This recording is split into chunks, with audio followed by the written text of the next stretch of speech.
of course. Just, just saying, if we are going to change topic, I could start us off on that, but anything else is welcome, of course. That's the go-to historicity. I like that.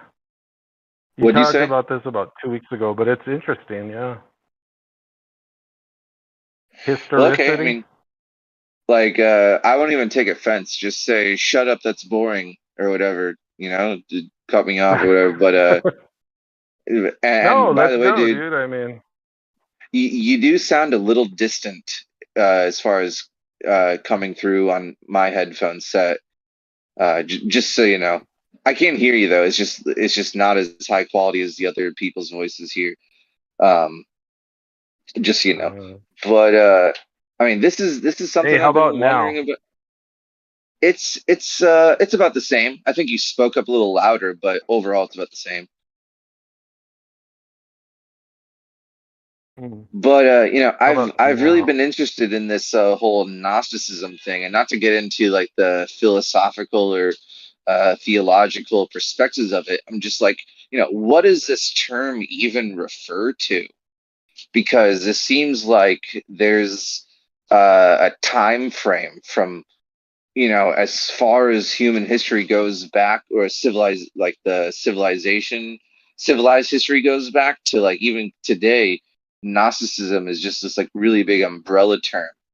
But of course, you can look up like a list, like who are the most famous Gnostics, and you'll get a list, but they're so spread out throughout time.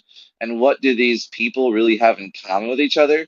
Not a lot, except for the one thing that it seems like people are classified in as being referred to as Gnostics is that, like ChatGPT said to me, there's a common theme that sort of just pops up no matter what spiritual tradition and whatever the orthodox sort of traditional approach of any spiritual practice is. There's the sort of um, spiritual lessons that are given to you, which come from an external source. And then all these people get classified as Gnostic figures throughout history as being figures who have like made the point of emphasizing the internal spiritual practice of looking for spiritual enlightenment and answers through like internal exploration instead of studying and diving deep into the practices that they've like inherited from their parents or their culture or whatever. It seems like that's all Gnostic means, where someone sort of takes control of the reins of this carriage and says, I'm gonna abandon any rules or you know strongly suggested paradigms that the what I'm a part of insists, and I'm gonna value my own personal interpretation more than these other people's interpretations that they're bestowing upon me. Because I guess there's Gnostic, or there's Christian Gnostics, there's uh, Zoroastrian Gnostics. Although, what in my investigation, it does seem like Gnosticism is really just a sect of Christianity. To be honest, it does seem that's what it boils down to. If anyone's talking about Gnosticism, it really is just a way of interpreting and viewing the messages of especially the New Testament. Because if you ask, like, when did Gnosticism, come into the scene, it seems like Gnosticism was born kind of officially as a response to Christianity when it kind of became popularized and adopted by the Roman peoples. And there were just people with questions who had some issues with the normal interpretation, and they said, well, I got some issues with that, and I want to voice them out loud. And these people who just sort of want to take a deeper look, they get classified as Gnostics just for not going along with the mainstream, I guess. Hey, you said Gnostics. Do you know about Greg Braden? I don't think so. You said Greg who? Greg Braden. No, is that like is that a contemporary of ours? Is he alive right now?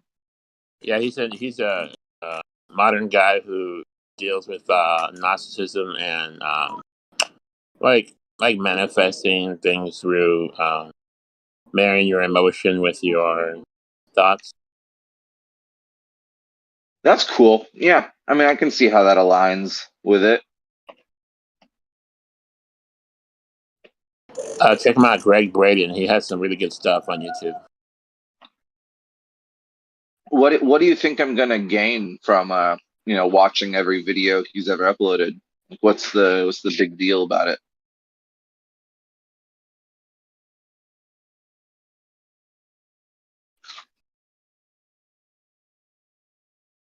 Let me see if I can find one video that I think you'd like. You'd like No, more. but tell me, man. Like, I'm only gonna take this seriously if you're like, this dude is the only guy I know who, delivers the information the best way possible or has a new idea that's never been expressed before. Because I've been around the block and I don't need to listen to someone just like repeat things to me that I already know. I wanna Hey, grow, I wanna develop. you're right, Fundy. If you want the truth, I've heard of Greg Braden. He's just another YouTube video content creator. And I mean, a lot of people are riding this wave of, I recommend him. I don't new recommend anybody myth. except him. So What? Godric, do you have Good White Good muted white. or Richard Cavalry? Do you have No, him it's all muted? good, dude. I mean, because No, it's not. Shh. no, he. Shh. I don't recommend anybody except Greg Braden. So it's not just a regular guy. Do you have me muted? Something weird's going on. Godric, can you hear me? Yeah, I got you, Jeremy. What's up, man? Oh, all right. Do you have Richard Cavalry muted? I don't have anybody. I don't mute anybody ever. Oh, all right. I was just checking. But now and then I'll talk So over people to get my point in there along with. Yeah, but don't do that. Don't do that. Please. Pretty please with the cherry on top. Don't do what? Just talk over people. You just like blurt it in right in the middle of his shit. Well, I think Fundy asked him, "Hey, what do you know about Greg Braden?" And he really didn't say nothing. And then Fundy's like, I've been around the block. I know bullshit when I see it. I don't think he said that, but it's kind of leading to that. But yeah, I mean, it's positivity. It's good messages. So I mean, you can take that away from it, and you can learn stuff from him. Yeah. So it's nothing bad. It's not like listening to like death metal or nothing, which, Right on. I think Yeah, is bad. But some truther entertainment. I'm always down for some truther entertainment. Yeah, he's one of them dudes.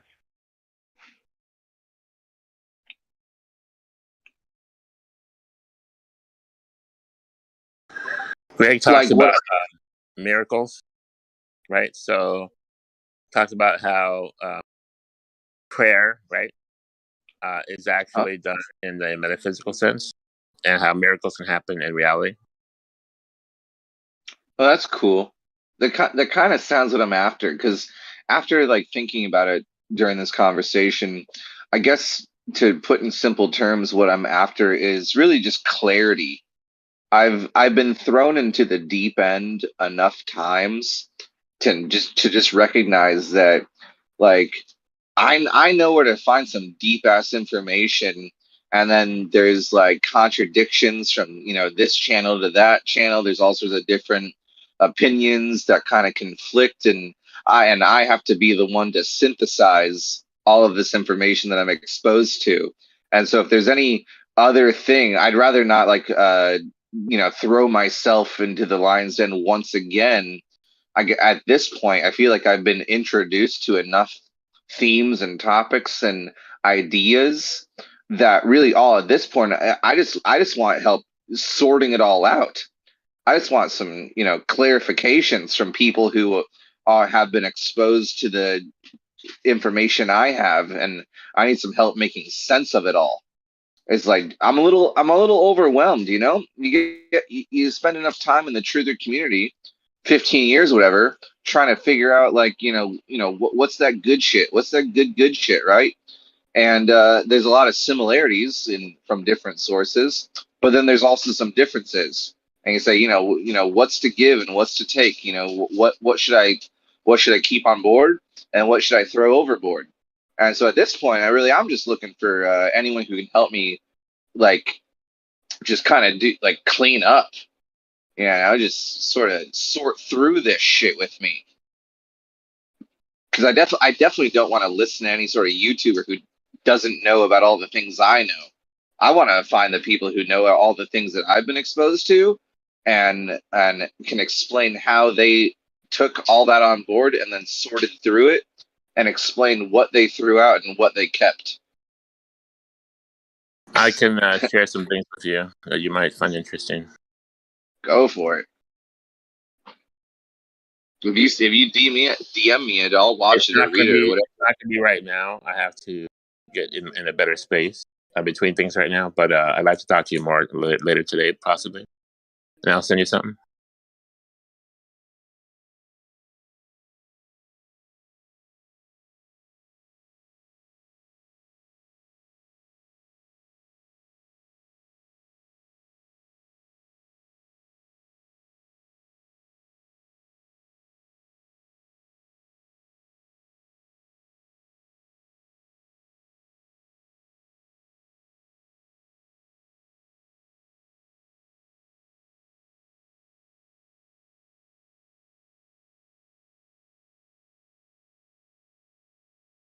So, for example, um, is there any flat earther in here that would meet someone like the perfect normie, right? The perfect normie who you say, hey, you ever thought about the potentiality of the Earth not being what you were taught, and that as cliche of an expression of the Earth being flat is? You ever thought about that? And they say, you know what? To be honest, thinking about it now that you bring it up, I'd actually like to put a more like wholehearted, concerted effort towards exploring that topic, because I can see the importance of putting a concerted effort into understanding the cosmology and the nature of reality as a whole. Where should I start? And you say, boom, I got you. I know exactly where to send you to get off on the right foot. This is the channel. This is the dude. He's the guy with the information that I have no reservations for recommending you to. This is the flat earther who has a YouTube channel where all you got to do is listen to him, and I have no disagreements with him. He's going to teach you the truth. He's going to do it right, and I have no qualms with his message. For some reason, I can never say that. Oh, just go to the Eric Dubay channel. That'll treat you right. There's nothing to look out for there. He's not gonna bullshit you. No, he's gonna, I don't know, guys. He's gonna bullshit a little bit. Oh, we'll go to this channel. They're not gonna bullshit you at all. They just got the flat out honest truth. They're a goddamn guru. No. I don't know where to send anyone that I don't have to give a caveat of a little disclaimer, like, hey, there's going to be things that I agree with, but watch out for these things, because that person's crazy. They have this Christian fucking twist to everything they say, and just ignore that and listen to the rest or whatever. I got an issue with everyone. That person that you don't know who to recommend, that person is Greg Braden. Okay, he's the guy. Yeah, he's the guy. I believe so. Fuck yeah, man. Well, that's quite the compliment right there. I will definitely check Dude, him out. now I know. He's Now not I doing know why flat he interrupted me like that. He's not doing flat Earth, but Yeah. he's doing miracle healing and manifestation. I kind of see your affinity for the guy. Yeah, man. I mean, hey, do you remember that story? I guess of how he was teaching people how to pray, and I guess he's seen some medicine man or somebody praying like for rain, because I guess there'd been a big drought, Prayed and the guy for told him rain. just. Yeah, you want to tell the story? Go ahead.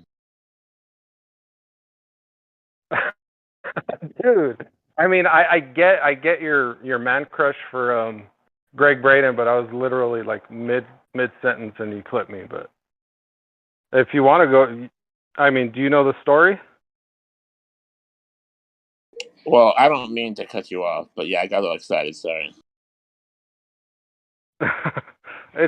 It's all good, dude. Well, yeah, I guess it's he explains it like pray like it's already happened, and be thankful and have a lot of gratitude while you do it, and then just go on about your daily life like it's already happened, and don't dwell on it. Like I think the way prayer is done, like in other religions, is you sit there with your rosary and you count your beads and you say your little I don't know, whatever they do, but you keep on repeating it and you try real hard, and I'm sure there's some Christians out there that just pray really hard and thinking their effort and the amount they pray is going to change the divine plan, which is ridiculous and to think about. But the way he describes prayer is, just pray like it's already been done. Ask, and it does say in the Bible though, ask and you shall receive, and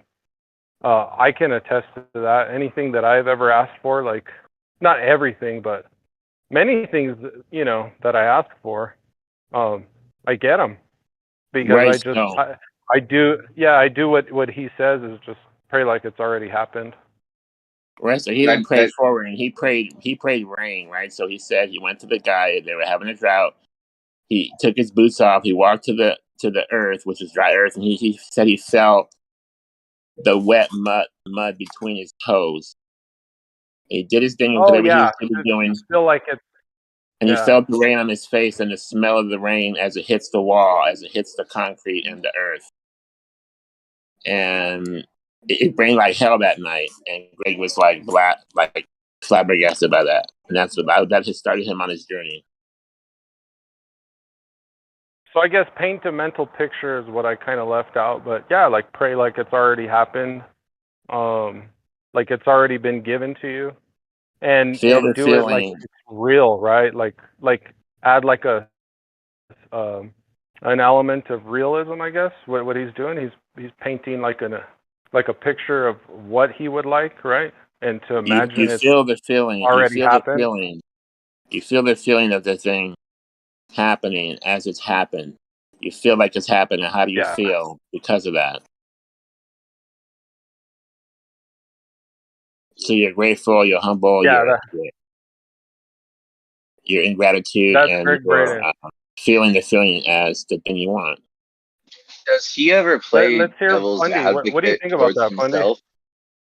Yeah. My question is, does he ever play devil's advocate towards himself? Because I kind of don't respect anyone who comes with any sort of like purely positive message that doesn't address like the equally valid like retort towards it. You know what I mean? Like whenever I give advice, I say, well, and then you could argue it this way, but just from my personal position as an independent, person, I say, well, I'm not for sure, just like I would expect every other person who's giving advice to another, individual. Like, this is my best advice. I'm not sure, but it has worked for me. It's what I believe in most. But there's, the possibility that there might be a better path for you, but take what you want from me and leave what you want, figure out yourself, have some self-responsibility, but I offer everything I can to you, and I hope you believe that my intentions and my heart is pure. If anyone doesn't like end their sermon with that, where they just end it with, "I got the shit. Here's what you do. Boom, bam, blip. Here you go. I got it figured out. If you listen to me, you got it figured out. No question about it. Done. Snap." Right? Anyone with that amount of confidence in their message, who doesn't play devil's advocate to themselves and express that other side instead of letting their haters or their doubters do it for them. You have to be your own doubter. That shows a level of self awareness in your words, because we're all people here. I don't like anyone pretending they're above what I understand a person to be. A person is someone who can give the best advice that they understand, that they think they're able to give, but also understand at the same time that they might change their mind later. And whenever someone says, "I'll never change my mind, this is the advice that I'll give for the rest of my life," I'll say, "Okay, I'm not going to listen to you." Because you're going to get older and you're going to become wiser, hopefully, if you're an honest individual on a path towards truth. And if you're saying there is no more room for growth, I've grown all I can, well, that's when I call you a liar. So all I'm here to do is to express my thoughts, and and to share what I think, and all I ever want from anyone. The only standard I wish for them to operate upon is for them to share their thoughts with me. I'll share my thoughts with you. You share your thoughts with me. Don't tell me what is right and wrong definitively. Just tell me what you think. Just share your thoughts with me. And we might disagree, and maybe we'll never work it out. Whatever. Just the only person I trust is say, "Hey, this is what I think. Let me tell you some thoughts that I entertain as of right now. Ask me what I think about your thoughts that you're thinking. And I'll share my thoughts with you that I think, and I'll ask you, what do you think of my thoughts?" And it doesn't have to be anything more than that. "Oh, I'm the enlightened Buddha. I'm the guru. I'm the one who's going to lead you towards truth, with no detours or whatever. Just follow me. In fact, here's my PayPal link." The only stand I'm going to hold anyone to is just tell me what you're thinking. What are your thoughts on pick a subject and tell me your thoughts on it. That's it. Pick a subject, tell me your thoughts on it. I'll let you know if I have any disagreements, or you can ask me, "What are your thoughts on this subject?" And you can tell me if you have any disagreements in the thoughts that I expressed on a subject. That's all we're here to do. It doesn't have to be more complicated than that. That's how we grow.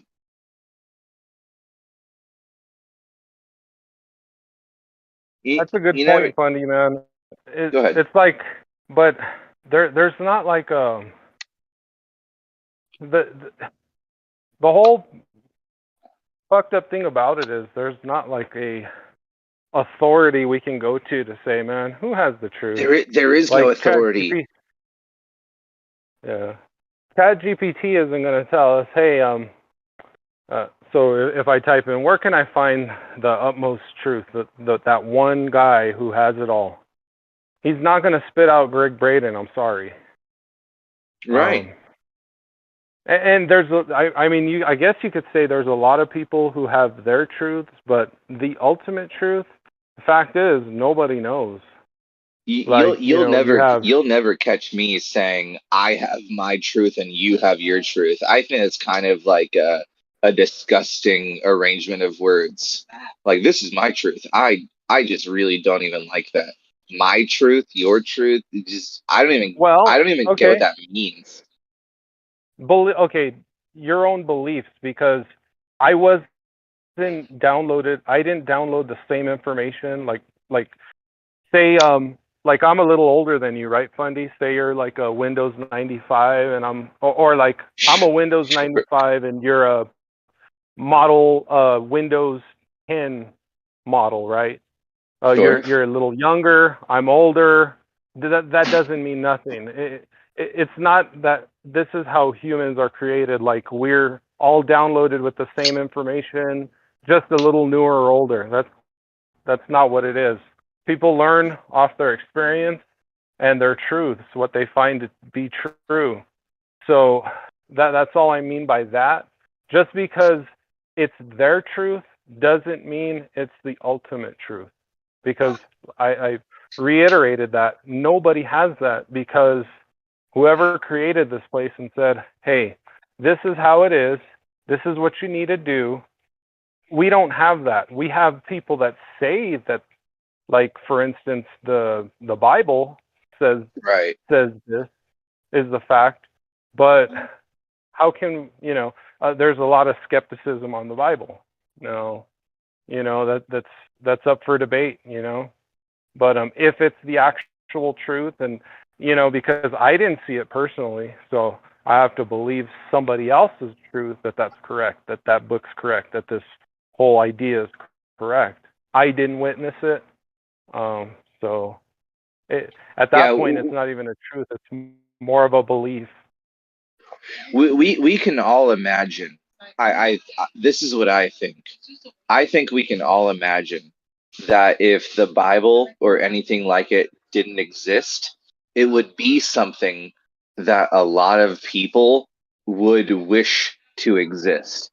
If we all lived in a world without holy texts, so-called holy texts, there would be so many people that would say, man, here I am with all these questions. I wish there was just a book out there that gave answers to all these deep questions that I ask myself as a naturally living human being.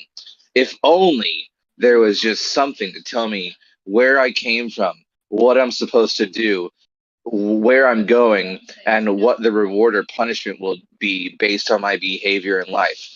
Oh, if only something like that happened, it'll calm my nerves. I just think that if we lived in a time without them, before they ever existed, that would be exactly how a lot of people would feel, in my opinion.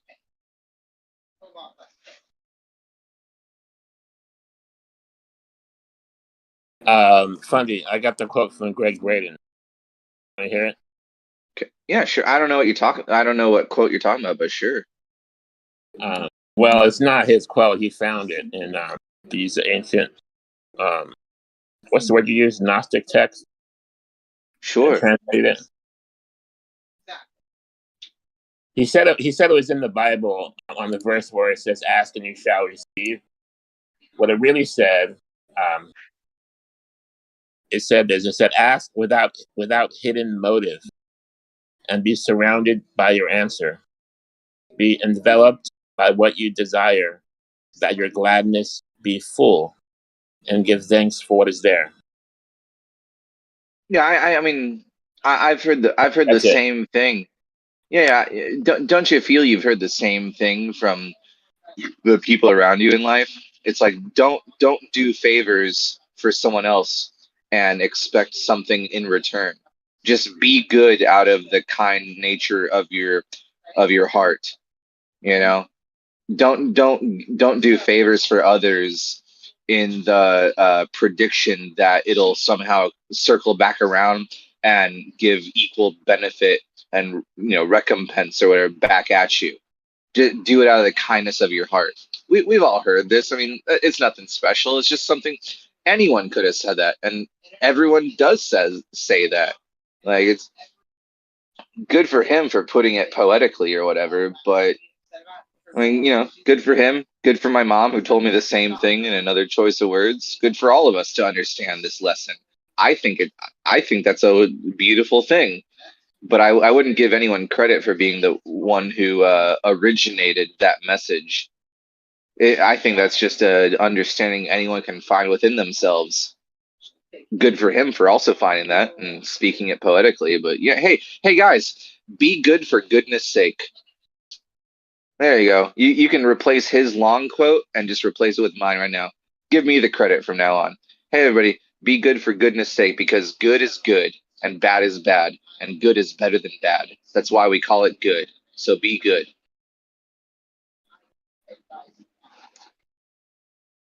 Being bad is bad. Bad is wrong. Good is right. So be right and be good, because good is better than bad, and right is righter than wrong. Right is righteous and wrong is evil. Is is there anything more to it than that? It's just a matter of acceptance, really. Matter of acceptance and application, I suppose, and in whatever fashion you want to, live, live that I don't know, what do you call it?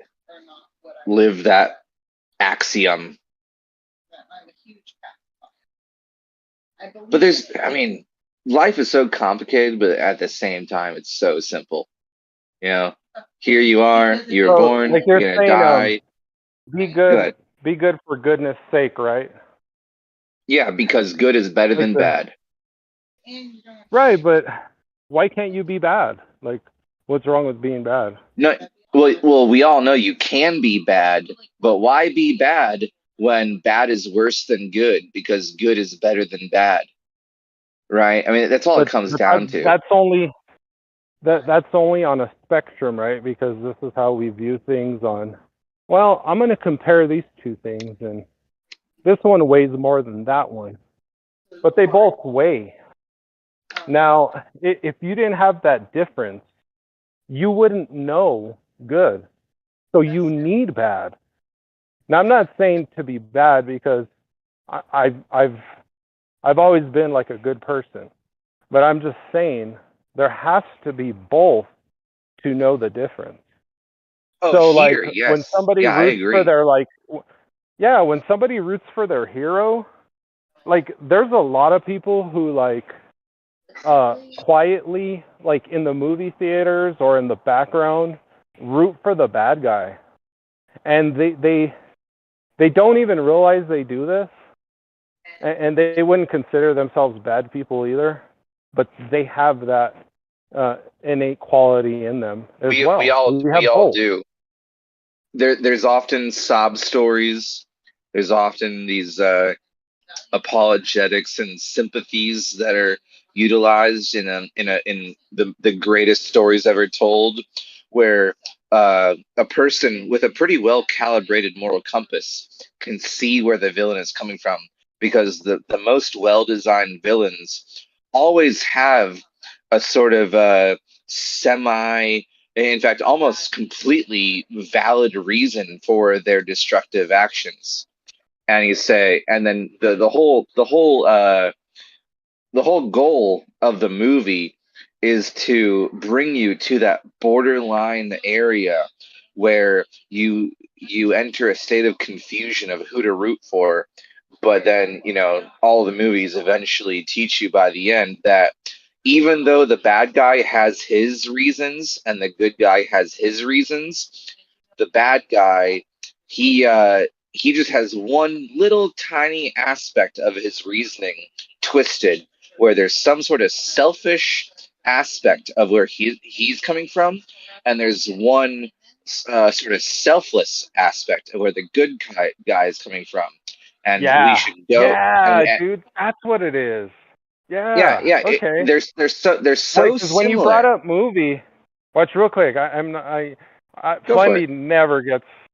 Yeah, I mean, you never like get offended when somebody like walks on you because I know you're thinking, oh, they Because just I want to talk build. too much, man. Like, No, nah, dude. But I like when you talk. I mean, I really do, man. But when you said movie, it made me think of that movie Unbreakable, and he kind of like. Have you seen that movie?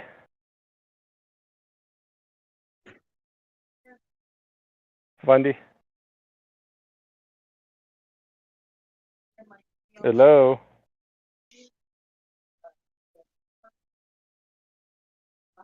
Hey, are you there, Fundy? Ah, he left. Okay. Well, that killed it because I was going to ask him if he's seen that movie Unbreakable, which it's a good versus bad movie, hero versus villain. But the villain explains why he's actually a villain, and he's actually seeking out the polar opposite of himself. to give him like purpose in life, because if he's ultimate frailty, there must be somebody that's has the ultimate strength, and so that gives him purpose in life to seek out the what's that word I'm looking for? To be Maybe not honest, dude, it's really unfortunate, but as soon as I was done speaking, my right headphone that I was using ran out of battery, and it took me a good like 20 seconds to pop in my left headphone. I'm so sorry, but after I was done talking, I didn't hear a single thing to you after frailty or before frailty. Oh, well, so you kind of got like my gist though. Like you've No, seen no, that I movie, didn't. No, I didn't. Unbreakable.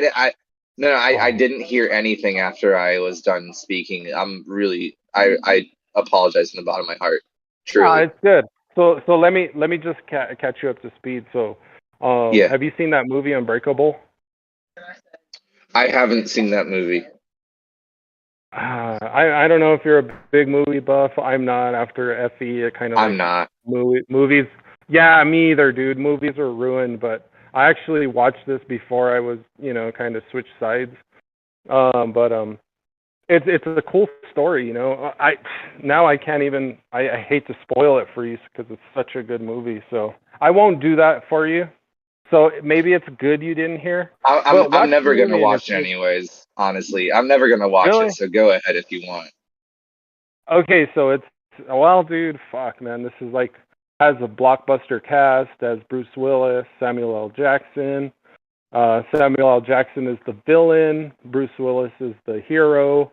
That's And cool. it's just That's cool. I yeah, know it's those actors and I like them, but at the same time, it yeah. doesn't make me any more motivated to watch it. It's like Well, okay, the whatever. theme behind it, the theme behind it is actually just along the lines of what we're talking about is the Okay. battle of good and evil. But it actually goes into why the villain is the villain is because he's called Mr. Glass, and his bones, he has some sort of bone genetic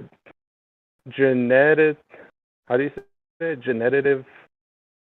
Genetic hereditary bone disease or something. Which Okay. fuck, dude. Like I just we're I know what you're saying. after we got I know done what you're talking saying. about medicine, it's like come on. But anyway, so he has frail bones, Okay. and so he's thinking there has to be an opposite of him, right? There has to be and I get what's the word and antecedent or antithesis to Yeah, him. antithesis. Yeah, antithesis. So so he's that's his mission, right? So it kind of like follows him seeking out. So he like creates these uh, catastrophes like train derailments and like bombings and stuff, and he's trying to find out, okay, like is the hero going to respond to this event, or is somebody going to survive? And sure enough, on a train derailment, he had everybody died in the crash except one guy. So then this is how he actually finds Okay. the hero. Yeah, the antithesis of him. So it's a cool movie, dude. Okay, You'd well, like it, man. I'm actually kind of yeah, I actually am kind of tempted to watch it because of how cool of a concept that sounds like. Honestly, it sounds pretty profound, to be honest. It is. That's why I didn't want to spoil it, because I mean I wouldn't mind spoiling like fucking Zombie Land or some stupid movie like that, Right, but right. this one, I mean, it's it has deep themes or deep a deep plot, so I think there's only one important lesson to learn about reality, and I think it's sort of a catch-all lesson. It's the same lesson contained in the yin yang symbol. And it's just I think this is the best way to put it to be like properly received by the largest audience. And for anyone who can imagine hell as like the worst place possible, I don't care what the Bible says about hell. Like, I really don't give a shit about what the Bible says about hell. There's a sort of cultural like understanding of what hell refers to. It's the worst place. It couldn't be any worse. That is the worst place you could ever be. And then on the opposite, there's heaven. It's the best place ever. And the only lesson I think as long as I can get anyone to understand this one point, that it'll set them on the right path. And to say that this earth, the realm, existence, reality, the universe, whatever, the thing that you're a part of, it isn't heaven, it isn't hell. It is a mixture of the two. And it's it fluctuates between like greater and lesser amounts of each. It's like a fluctuating mixture. But at the end of the day, this place will never be heaven. This place will never be hell. This place isn't hell. A lot of like the Gnostics will tell you, oh, this is a prison. This is whatever. It's an awful. It's an anal birth. It's an abortion. It's a disgusting place not to be um, valued or appreciated in any way. It's a bastard, right? No, like I really think the only appropriate approach to describing reality is say, well, there's a perfect place, heaven, and there's the worst, most awful place ever, hell. And this place is a mixture of the two. And I mean, if you can get on board with that, then I'm with you. That's where I'm at. And I know I said earlier that like I don't really appreciate anyone giving like absolute like lessons or whatever, but I am tempted. I'll admit I am tempted to really just say like this is in a sense of putting it, in a sense of wording it, this is one of the things that I imagine, and it's only a thought I have right now. It might change, but this is one of those things that I don't think I'll change my mind about until the day I die. I think I'll probably die sometime in the future with the same opinion as I hold now. And that's probably on me, but so be it. That's just where I'm at. Here, like No, the dude. third eye Hey, blind. the whole Go ahead. concept of the yin and yang, dude. That's totally heaven and hell on earth. Or, I mean, well, this is the place we're at, so it has to be on earth. But I mean, what other realm do we know? We don't know of anything else. We have This science is trying it. to say Yeah. that this is it, man. This is the I mean, we place. can't get to Mars. We can't get to, fucking warp speed universes somewhere, multiple universes. Those are just concepts as well. So this is all we know, and we don't even know anybody that's verified heaven or hell. But this place has Right. that. This place has that uh, difference that we can measure. What Uh-huh. heaven and hell, what we would like it to be, right? Or our idea of it. No, It's here, man. This is heaven, dude. this is heaven and this is hell, and depending on where you're at, it's more or less of either one. Uh, and the cool thing is though, like this is where free will comes into play, because a lot of people don't want to give themselves credit because of maybe like an avoidance of self responsibility. But when you truly recognize what you are in the context of existence, you are an agent. You are at the wheel. You are at the, what do they call it on a boat? Like you're at the helm. Every human is a helmsman that steers the boat into the future, and you decide to go left or right. And the funny thing is that there's 7, 8 billion, 9 billion, whatever it is now, people that have their hands on the wheel, but it's sort of like a tug of war. Like you pick a side, and you don't want to ignore or diminish the value of the impact you have, because I'll tell you right now, and I think it is inarguable. You Every free willing entity in existence plays a role in shaping the fate of reality. You and I both play an active role in shaping the fate of existence.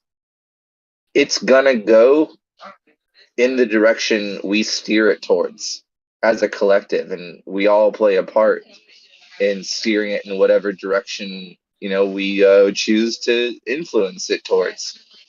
And it's crazy because you're like, oh well, I guess that means my actions have literally the highest level of profound impact possible. Like there's nothing more profound than the fact that I control the fate of the universe. And you do. And so do I, and so do you, and all of us do. And it's going to sort of democratically sort of balance out. It really is a sort of democratic system between gods of deciding the fate of the universe. We are gods in that sense. Whose will, God's will be done on earth, right? I mean, that's the whole thing, right? The universe goes according to God's will, but you have a will. All of us have a will, and if we act upon our wills and put our desires into action through our behavior, then we have that permanent effect on reality. What we do echoes into eternity, as some pretty smart dude once said. And it's like, I mean, there is no argument. Every action you take is a permanent scar on reality. There are no takebacks.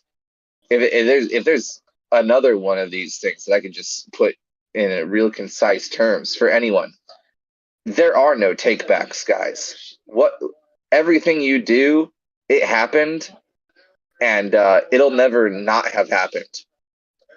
What you made happen really did happen, and that will have an ongoing, continuous effect that can never be undone onto the trajectory of the way the universe will propagate. That's like Uncle Ben says, with great power comes great responsibility. We all know why we fucking appreciate that line, because it rings true to the point where none of us can even argue against it. It's just that good. It really is that good. That's why it's such a famous quote. So I don't know, just keep that in mind, everybody. You matter.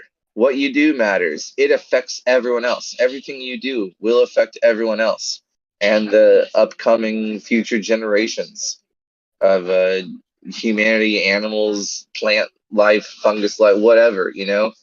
If you care about a single thing in life, if there's anything at all you even give the slightest shit about, just know that everything you do will have an impact, either positive or negative, on that thing that you care about. So do you want to harm it, or do you want to benefit it? And I'm not saying there aren't going to be unintended consequences to your actions. So, you just got to follow your heart and do what you think is the right choice at the time that you make the decision. But just, think things through to a practical manner. Don't overthink things. Just find that, like the Buddha says, the path of extremes gets you nowhere. That's a recipe for failure. The Buddha recommends the middle path, the path of moderation. And that's nothing new to any of you, because we've all heard, what's the proper way to live life? Everything in moderation. That is the core teaching of Buddhism. It's also just something your fucking aunt or uncle told you, or your brother or something. Because, like I said in the beginning of this, I've been ranting for like fucking 10 minutes alone right now. But I don't need to. I didn't need to say any of this. It's all just been a Bundy, reminder. I'm here, dude. Okay, No, cool. I'm listening, bro. And I No, just want to say that I'd I didn't. rather I just didn't let tell you anyone. run, dude. Like, I didn't tell anyone anything new. That's really all I want to finish on. I didn't tell anyone listening ah, anything they didn't already know. I know all of you guys know all of these things. It's nothing new. It's just a friendly reminder. Your friendly neighborhood Spider-Man giving you a friendly reminder. That's all. You guys yeah, know this. dude. I like that, bro. No, I mean, maybe people need to hear it. Maybe I don't know. We got some weird dynamic where people need to follow somebody, or like we need like a leader. We operate on some, strange. I don't know if What it's do some. what are you gonna do when you find yourself on a abandoned island all by yourself? You know, Yeah, yeah, right. I mean, just that could be hell in itself. Which, yeah, that would be hell because how are you going to it's survive? what you We make it. all depend. Yeah, you can It's make it what you good, make it. right? But Yeah, I could have a yeah, you're great right. time living You're out the right. rest of my life on a desert. I could suffer, Yeah, or I could have the best time yeah, ever. It's up to me, yeah, yeah, really. yeah. It's your expectation, right? Because here we have expectations of, okay, I want a Lambo, I want 10 10 car garage, I want to live like whoever's Dan Bilzerian, have 10 girlfriends, stuff like that. So we build these models in our head that we think we should follow, and when we hold expectations for ourselves and we don't achieve them, that's we're only causing suffering on ourselves. Like, if there's any suffering, like it's only because it's been um man, there's a song, right? An old song. Um have you heard it? It's from Alice in Chains. It's called, or no, it's from Mad Season, and it's called River of Deceit. And it says, the prophet says, oh, or wait, um, God, how does it go? Kind of what I'm talking Figure it about. out, man. I've, Is it Alice in Chains? Is it the other well, band? he goes, Is it what song oh is my, it? yes, yes. It says my pain is self chosen. That's Mm. because um, at least so the prophet says. Yeah. So yeah, I mean, Well, let me ask you basically, this, man. we cause our Oh, own sorry. suffering, dude. No, it's all I good, bro. Go ahead, ask me. I I totally get where you're coming from, but when you mentioned Alice in Chains, I was hoping you were gonna mention uh Man in the Box. That's my favorite Alice in Chains song. Uh, I'm the man in the box. Uh, and the chorus of it is won't you come and save me, right? It Yeah, is the most cliche, it is the most relatable at the same time desire, the it is the cliche beg, beg, it is the most cliche predictable beg that if someone yeah, finds themselves in real life, which is gonna without doubt is gonna involve suffering, everyone's gonna have some struggles in life, and then what is the most generic cliche begging that anyone may ever do? They say, "Save me, save me." There's nothing anyone wants more than for someone to come along and fucking save them, which is exactly yeah, what I was dude. saying. That's exactly what I was saying earlier. If the holy texts didn't exist, or if you can put yourself in a time frame before any holy texts or religious traditions ever existed, the Bible and all these things is exactly the answer to all of these people's prayers that all of them, hands down, would have been asking for.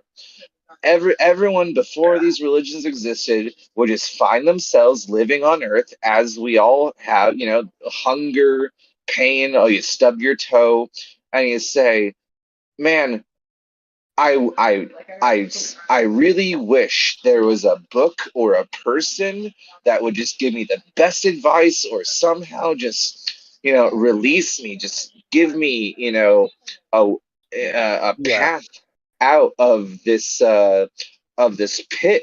I'm stuck in this pit of, oh, there's nice parts, but no doubt there's also suffering at the same time. There's good and bad, and it's like, oh man, won't someone just come and release me from You know, this yeah. prison? I You want to know what, escape. dude?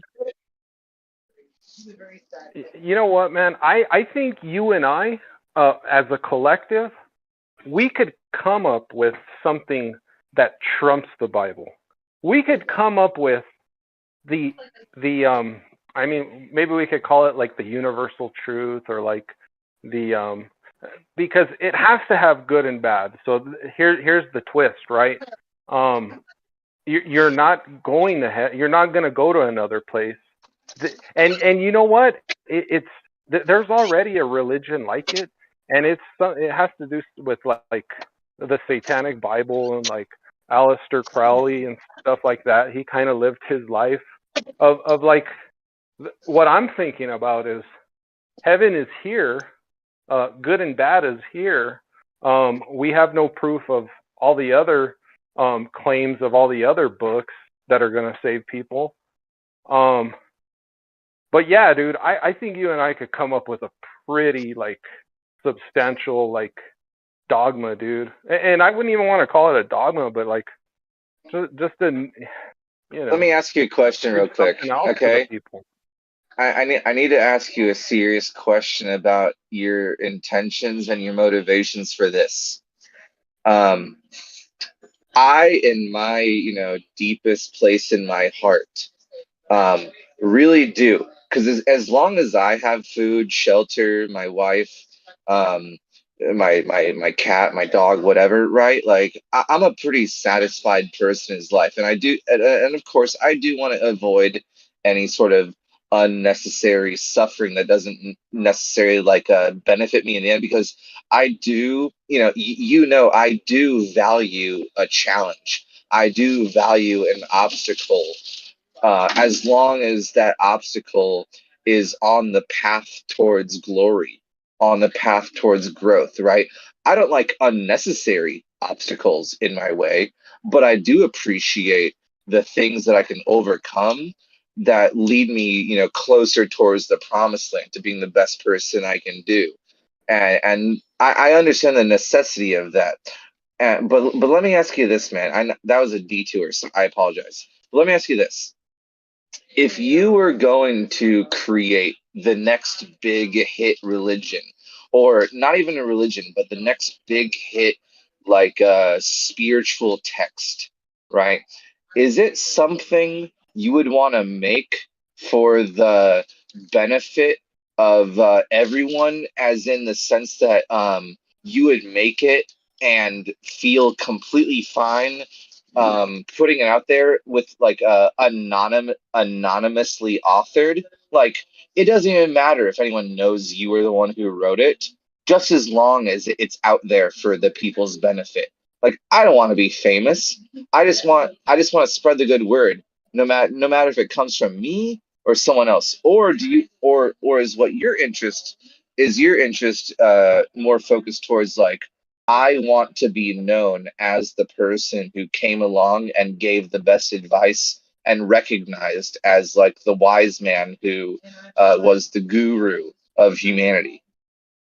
Do you want to be Well, known, or there's does that matter to you?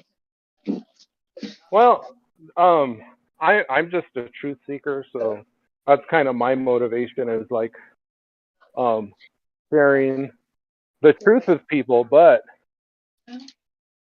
when it comes to like why people are motivated to like tell people their truth or like start a religion, like it Uh, never ends good.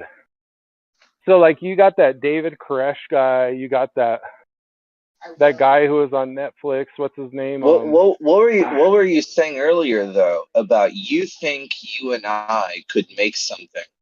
What is this Well, thing because that you think we're you and I fucking could make? smart. But No, what's the thing that you think you and I could make? Honestly. um, we can come up with a new idea, maybe. New concepts. Well, maybe not even new, but just package it in a way where it's easily consumed, or like Oh, that's my um that's my goal, dude. That's exactly what I'm after, and that is exactly what I spend all of my free time uh venturing towards. My name is mm, fundamental, and that's because yeah. all I want for myself is to first get a grasp on the basics, and you know all of us, it's the nature of a human to be thrown into this world without any knowledge, whether it's reincarnation or if we're a soul that's just like with a one time, like the Bible says, right? Like your soul's in your body and you have one single shot, and it's like, well, thanks for giving me a one single shot where I'm born into it clueless, and I'm going to have to rely on my parents and my public school system in order to get me to the level of spiritual wisdom and enlightenment in order to live a good life and behave appropriately.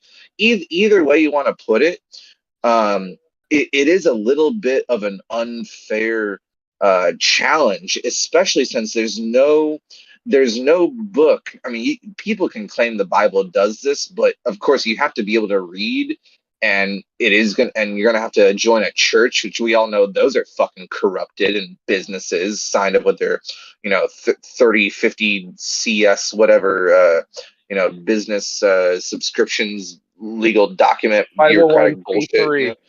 Yeah, exactly. Yeah, So five. I'm not. So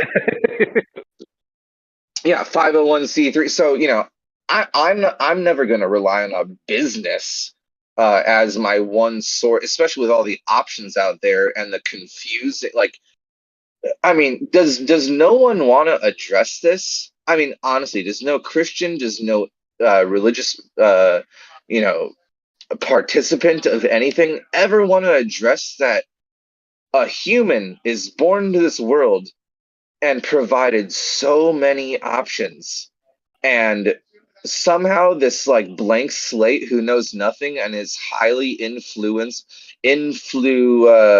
do you call it, in influentiable, if you know what I mean, this highly influentiable blank slate of a baby, who is going to Yeah. be so highly influenced by their environment and the people around them who have already been corrupted and brainwashed and propagandized Yeah. towards, like give me a Dude, he goddamn had. break. Yeah, dude, he had so much right. I mean, the Jews had so much writing on this. Everybody had high expectations. Imagine what you do to like people, in that situation. It's like, God, it's like they Just they build it up, and it's like this guy's gonna be a king. He's gonna, lead us against our enemies, and we're gonna be winners. It's the classic like heroic tale, right? Uh, you know, like Lord of the Rings, the arduous journey, and then at the end being vindicated, right? right, It's yeah, it's that's a it's good choice just of a words. happy like yeah, it's just a happy story of avenging, and get this, it even has a cliffhanger because uh, the caveat is it, it's not over yet. So the story's ongoing. You Exactly. get that, right? Yeah, dude. So Yeah. it's like there's not a part two, a part three to the you story. know you know you There's know a you know part what you do though. infinity. Let me tell you what you do. Yeah. When you and I, like, keep in mind that goal we had earlier, like, what if we could create the next best thing? right? Well, if we continue that conversation between ourselves about creating the next best thing, like something that trumps the Bible, something that trumps the Quran, something that trumps the whatever Zoroastrian, Vedic texts, Hindu, whatever, Persian, Chinese, Tao, anything, right? We want to trump all of it. Well, we'd actually want to create something timeless, something that doesn't only help the people that are living amongst us right now, but something that would persist through time and have like a equal like Wait, value to future wait, generations. wait, And before you okay, before I go like, on, yeah, go ahead. yeah, before you go on, keep your thought, because what if we got tempted to create a similar story like the Zoroastrian, We would. Zoroaster and Yeah, we would. Mazda and all that? Yeah. Yeah. No, that's Yeah, what I know, dude. I'm that's what also I'm having saying. like, yeah, dude, I'm actually right now literally actively thinking, God, I want to outdo the Quran or the Bible. That dude, man, promising 70 virgins. I gotta one up them. Yeah, but the thing to realize is that if you ever want to put word to paper, I literally mean like written text on paper, and you want to outdo any of these holy texts, the only way you're ever going to be able to do it is something that's timeless, something that is appreciable and valued by future generations, not only by the people who are around you right now, but you need to write something that will connect with every human who will ever leave, who will ever live. And the only way to write a message that will speak to the heart of everyone who will ever read it is to tell them a fictional story. And so there we are joining Wait, there. I Yeah, was there we are thinking the joining opposite. ranks. I was thinking the opposite, dude. When you It said that, I doesn't was it doesn't literally work. thinking, we But that gotta doesn't tell them work. the Go ahead. truth. We gotta tell them the truth that we just don't fucking know. Like, for reals, man. We don't have like, we don't have a videotape of when all this was created. We don't know why. So wouldn't we just tell them, look, um, we don't have any, bells and whistles with this one. It's the stripped down base model, but we're not going to lie to you. We're going to tell you the truth. We're going to tell you how great it is here on Earth. Let's We're give going it a to, shot. um, Let's give it a shot right you now, want to? man. Yeah, let's give it a Let's shot right do now. it, bro. All right, So man. let me give us a framework to work upon. Um, let's say that there is a baby. And tell me if you think there's a better approach, but I think this is the best approach as a hypothetical. Say there is a baby human born, and it has a magical ability. It does it you know it's just a normal baby. It doesn't know anything, right? But this baby that is born right in front of us, it has the magical ability to understand anything that is spoken to it. As long as you know what you mean and you speak what you mean to it, it will understand everything you say to it. It doesn't know anything at all. It doesn't know anything at all, but it will understand anything you tell it.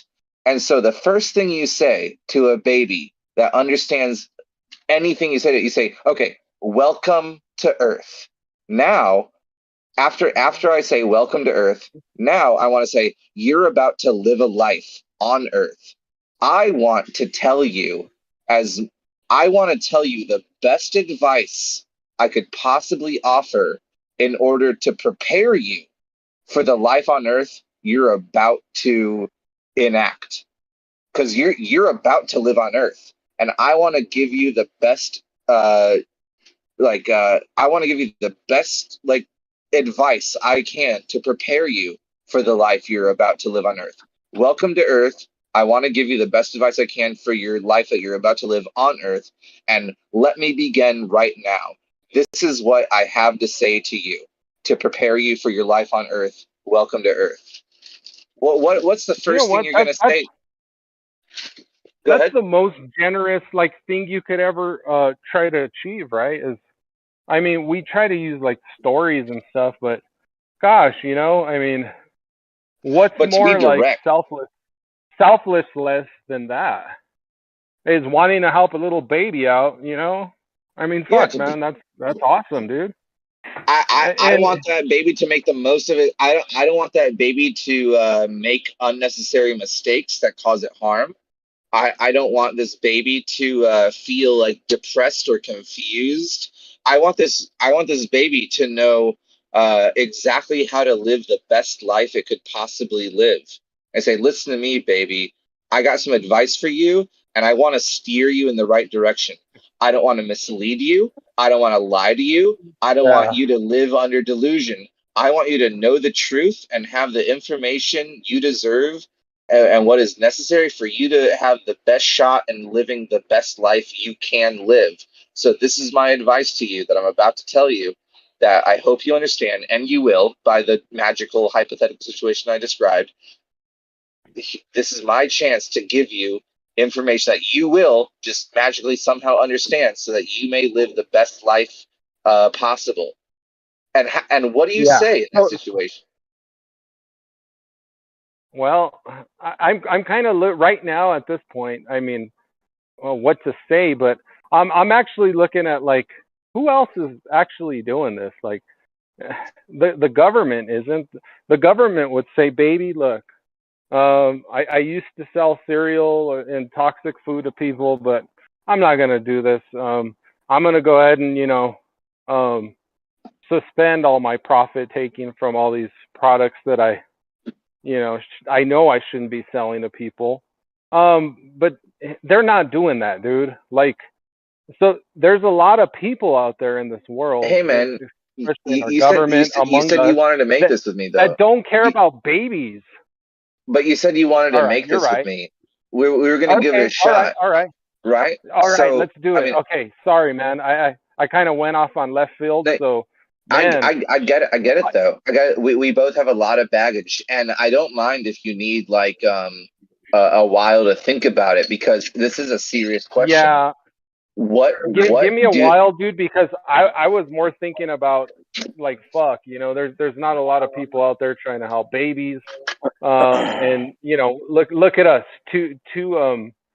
two bros out here just shooting the shit, sure? trying to change the world, right? Trying to help babies. Like, look at us, man. And Hey, but the I, thing I is, man, wasn't I I You wasn't watch a, this whole building up and I've shit? thought about Got the this lights off? already though. Like I have like I have an answer to this question. let's I hear know your answer, and then maybe it'll be similar to yours, maybe. maybe it'll spark some inspiration in you to carry on further than the distance I've already taken it, or maybe you have some improvements upon what I say. But what was that? Jeremy who hopped in? What's up, Jeremy? What's up? Was that Oh, my hot Jeremy? micing? Oh, you said something. What did you want to I was hot participate? micing. Oh, okay, I'll continue my conversation with what are you going by, Good White? What's your name now? Richard Cavalry, because Calvary means cranium, and so it's and Richard means short for Richard is Dick, so like just dickhead. So Okay, that man. Okay, it's a play on words, right? Because the Christians, like to talk about Calvary and stuff, and okay. yeah, I there's don't a fully church get it. here in my town. Well, there's a church here in my town, and like everybody goes to it, and it's called Calvary Chapel. And it's like the best Christian church, right? So Well, like the that's whole thing good. is like Calvary, Calvary. Well, I mean the whole notion of the cranium and where that word comes from, um, Yeah. it comes from like the place of the place of the skulls, right? Golgotha. Absolutely. So Yeah, I totally get it, man. Crane, all that stuff. Cranium. I understand yeah, Golgotha is the skull. I feel you, man. But yeah, let's not get away yeah, from man. like like No, no, go ahead. We're building, dude. yeah, but Go for it, just man. just I'm here, man. just just to uh do a little like recursory summary of where we were at, right? Like both of us agree, tell me if you disagree, but I think both of us agree that what we all want to exist is this breakdown, this introductory 101 sort of textbook that you hand a child as soon as as soon as a human is able to read or understand the words that are spoken to it. you, we want to be prepared, like as adults or as a parent, right? As a parent, and you find your child, he knows the alphabet, he knows English, and you say, hey, you're 5 years old, you have a lexicon under your belt, you understand what words mean, you understand how to speak to me, like 6 month-year-old, you can't talk to it and it won't understand what you're saying. You try to speak to a 6 month-year-old, it doesn't know what the fuck you're telling it, right? But once a child gets to an age of comprehension where you can speak to it and it will absorb what you say, like what is this like 101 introductory? I'm going to tell you about the world, the basics, the fundamentals. Like I'm going to give you this starter kit. What is the verbal starter kit for a human? What are the most important aspects to explain to this newborn soul in order to Here's the prepare it? problem, dude. Yeah, no, here's the problem with this, because it's a dynamic question. When you said about humans are how we have to comprehend things. So Yeah, we do. the thing is, man, well, what we, no matter how profound or like true whatever we tell a kid, they're not going to really fully understand it until Let's they pretend they live do that. in a, okay, Let's yeah, just well, they're going to have because this. to, check this out. Like, I learned through mistake a lot, right? Pretty Yeah, much we all all my do. great lessons in life, I've learned through mistake. And then I just learned, shit, I can't do that anymore, or else this and that's going to happen. So Yeah, then you have that cause consequences, and effect. repercussions. There Yeah. you go. Yeah, man. So that's how we kind of have to learn. So we can. I appreciate your necessity on preparedness. That's very responsible. That's what every person looking out for the good of humanity would do, is say, hey, just Right. before you even, there's this perilous journey, arduous journey, or whatever, Yeah, that exactly. this obstacle is going to be in your way. Avoid it and live a fruitful life, right? We Right. can start something like that. But really, in order for them to know that that's even an issue, is they got to kind of experience it, man. That's the Well, whole thing about. let me tell you a quote from my father. One of the quotes my father said to me the most when growing up, he said, a smart person learns from their mistakes, but an even smarter person learns from other people's mistakes.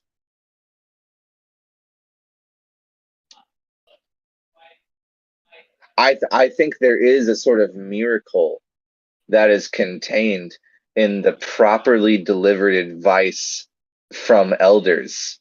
So Yeah, many lessons can be taught verbally that can circumvent the time wasting experience of having to go through on your own. And I'm not saying every lesson can be substituted, like a physical experiential like lesson taught I agree with you, man. That's a very valid point. Some lessons can only be taught through personal experience.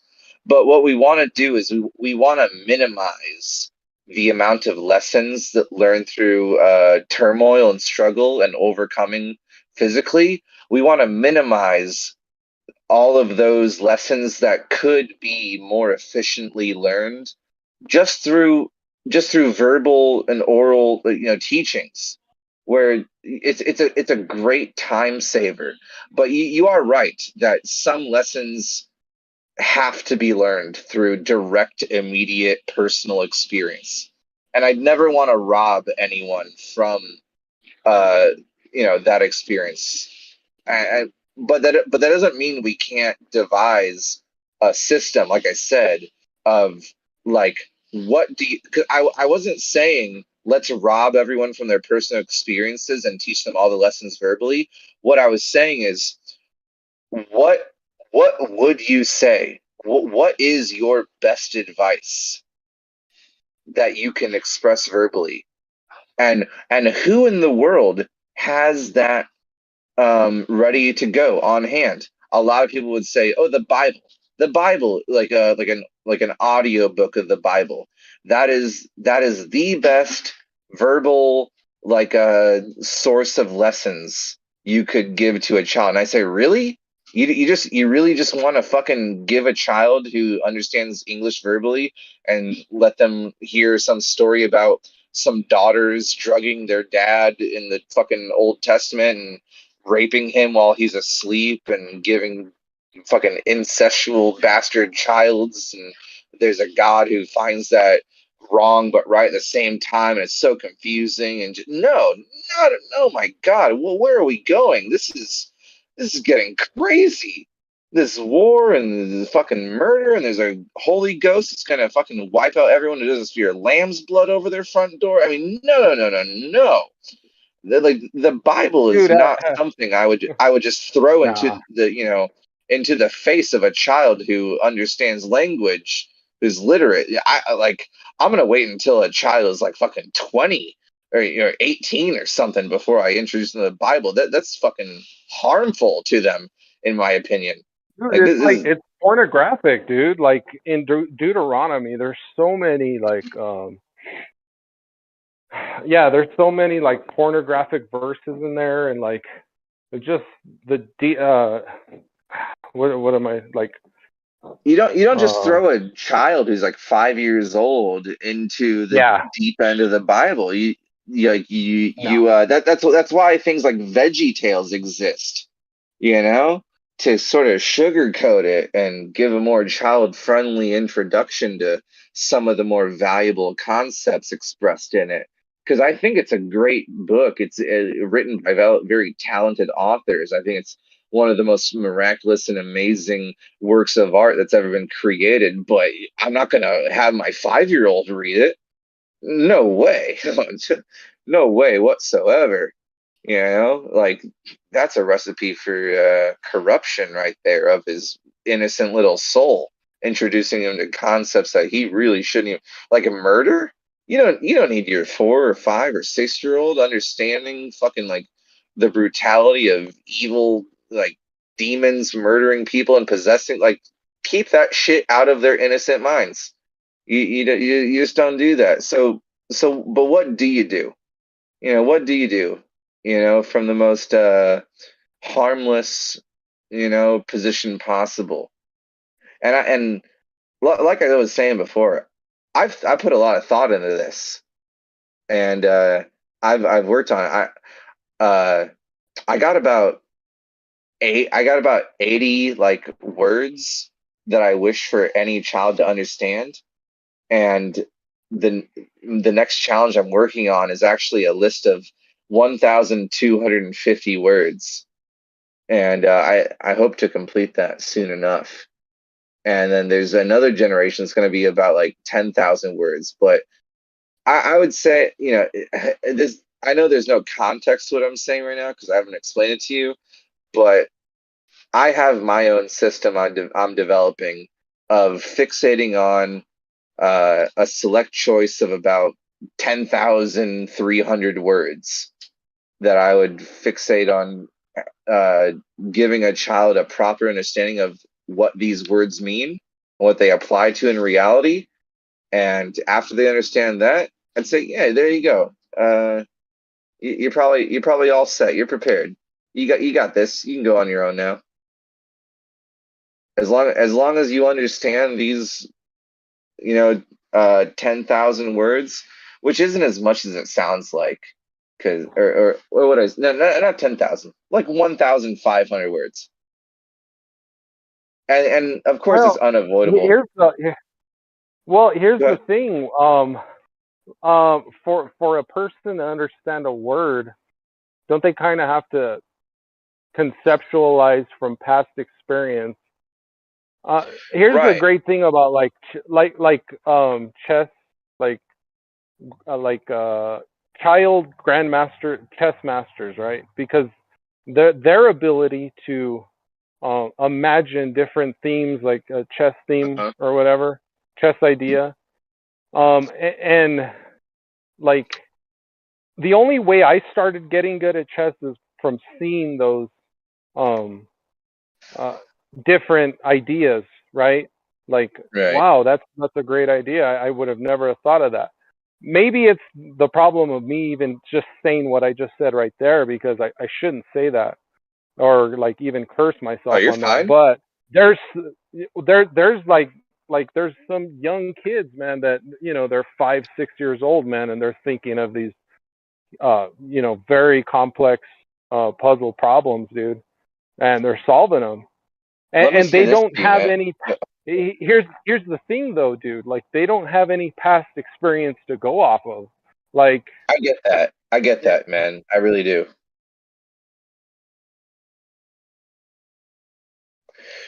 Yeah, like so much of a lesson learned relies on the fact that you can be taught something, and then a lot of the meaning that you learn from some certain lesson relies on the fact that you can like bounce off and like reflect on previous experiences and like understand the connections of things you already know about to give context to this new thing, you know, is like you can't ever be told about one concept without having some sort of previous understanding of where this concept is sort of like a combination of two things you previously knew about it.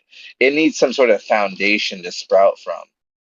You can't teach a child about a flower without it already understanding what like dirt is. You say hey, there's a stem and there's these petals and stuff, and it sprouts out, and they say sprout out of where, and you say out of that dirt. You know that dirt that we're walking on, these flowers, they spring right out of it, and they say, oh, it comes out of the dirt, okay, because there's like something to relate it to. Like no concept sort of stands alone. There's but nothing you like can a learn about in baby, an isolated sense. uh, yeah, but a baby isn't gonna know about dirt, like, say, like a 6 month old, or even like a yearling. Maybe it hasn't been in the dirt yet, and it's like Right. dirt walking. I just barely learned how to walk. Like, I've never felt dirt on my feet. My mom loves me and keeps me, clean. So So that here's where you notion of, start, man. Here's where you start. The first thing for a being to understand is their senses. They don't need words. I mean, words are very useful, and words will come naturally. It's really not even something you have to like force or anything. Just like really practical words, like oh, you eat this, you taste this, you smell this, you see this, you feel this, you touch this, right? Like the operations of the body. And as long as you got a child, right? This is the foundation of bestowing information onto a child.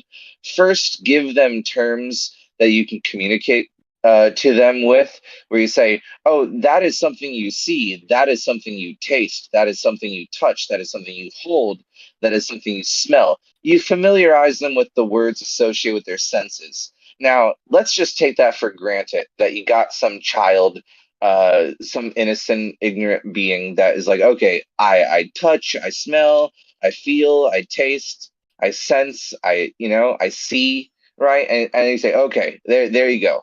And that's not even a hard task. Every child is going to understand their senses pretty quickly. So then after that, if you're interested, I feel like I got this after that point, which isn't even like unlike like it's almost guaranteed. Like give me a child who understands English on a rudimentary level and has the common sense to understand what their senses are, and I'll take it from there. That's kind of what I've been preparing for. And it's like, what are you gonna say to that being in that situation? What's some of what's some of the most useful advice you can give them about the world? And I have that if you're interested, but if you want to say something first or talk about something else, like I'm down. Dude, I'm waiting for you to tell me, dude. Okay, Yeah, I'll go tell ahead. you. You go first, dude. Okay, I'll tell you. So you say, welcome to reality, right? I mean that just out of politeness, right?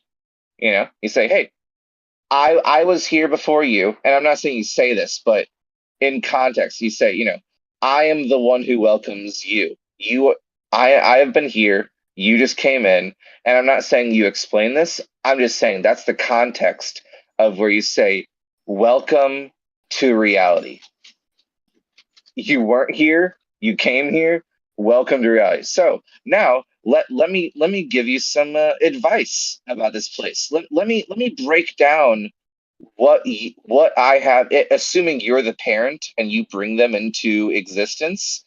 uh you kind of have a responsibility at that point where it's like, I've brought a soul under my uh uh parent parentage, my like how a child is under the authority and under the care and under the responsibility of the parent, right? Like, it's on you. Wouldn't you agree that like the experience of a child is that's on the parent? You were the one who signed them up for this. They never volunteered for this. You were the one who decided to bring them into creation. So it's on you. Would you not agree about that, like, sense of responsibility, that your child is your responsibility because you were the one who Dude, dragged them into this yeah, mess? yep, I have kids, dude. I assume that responsibility every day, dude. It's huge, bro. Yeah. I dragged you into this mess, and it's not all sunshine and rainbows, is it? I dragged you into a place where I know, like, when I gave birth to you, says the mother, or whatever, when I gave birth to you, I signed you up for heartbreak. I signed you up for depression. I signed you up for pain. I signed you up for loneliness.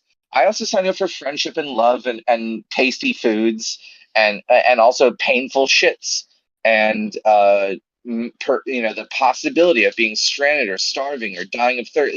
I signed you up for all of these things that potentially you might be involved in.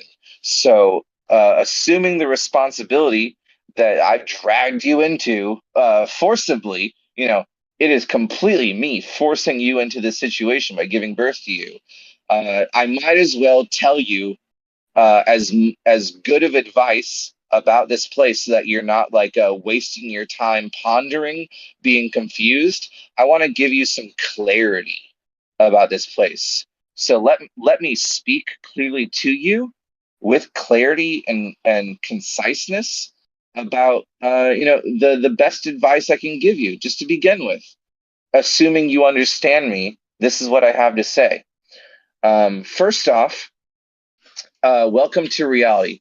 Now, what is this reality that I'm welcoming you into? Well, um, there's the perspective of it as a whole, but there's many different parts of it that are all different. And one of the biggest differences, as far as this reality that you're now involved in, that I signed you up for into, uh, there's parts of it that are incorporeal. There's parts of it that you can't touch them. They are just as fundamental aspects of reality. They are just as real, as you could say. They are just as much of a part of reality. There are going to be parts of reality that you can't touch, you can't see, but they are there. And on the other hand, the other general category that you can describe all of reality, put it into a category, is there's going to be things like me, you, we can cuddle, there's flowers, there's all these things you can touch and feel. And so, just as the first piece of advice to you, my child, reality is made out of incorporeal things, and it's also made out of corporeal things. There's parts of it you can touch, and there's parts of it you can't touch. And the whole reality, it's made out of both. And that's just something you're gonna have to accept. The non-physical parts and the physical parts, or the tangible parts and the intangible parts. And that's gonna apply, Hey, and that is going. Go ahead. that wait, can I stop you real quick? That Of word course. corporeal, I've never heard it. I like it. Does it have anything like to be associated with like corporal or corporate or that Oh, corp absolutely. word? Yeah, absolutely, man. So a corporation is a body of franchises, and the word corporeal is related to the word corpse, and the word corpse means a body. While the difference between a corpse and a being is a living corpse. And so, you can be a living being, but when the life abandons, like upon death, right? When the life abandons the body, what's left over? When life exits a body, what's left is a corpse. And the word corpse just means that specifically. The word corpse means body, not a living body, just specifically a body. And so that's the same sort of meaning involved in like corporeal or corporation or corporate. It just means body. It doesn't mean living body. It just means body. And so But there corporeal, could be like different, like it doesn't necessarily mean like a human body. Like there could be like any bodies sort of of body. water. Yeah, body of Yeah, water. Yeah, got it. and anything. Yeah. And so corporeal, it really is just in reverse. The word real and corpse. So corporeal means real body.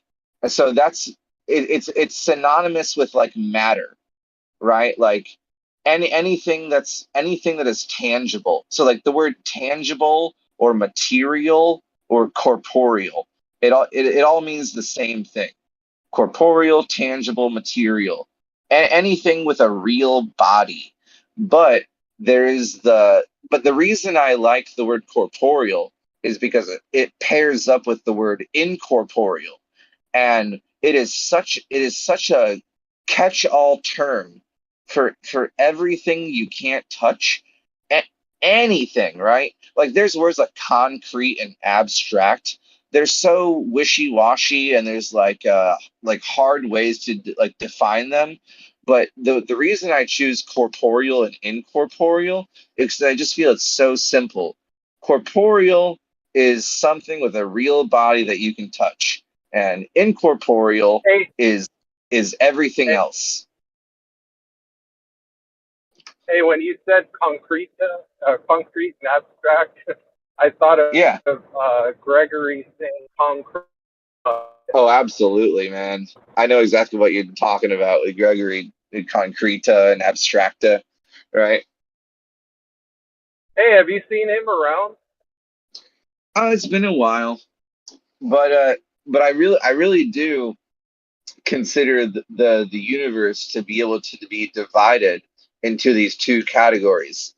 The most overarching categories of dividing anything from something else is it a corporeal thing or is it incorporeal? And that's one of the first things I'd tell someone as like a introduction to reality. I say, hey, reality is not just corporeal.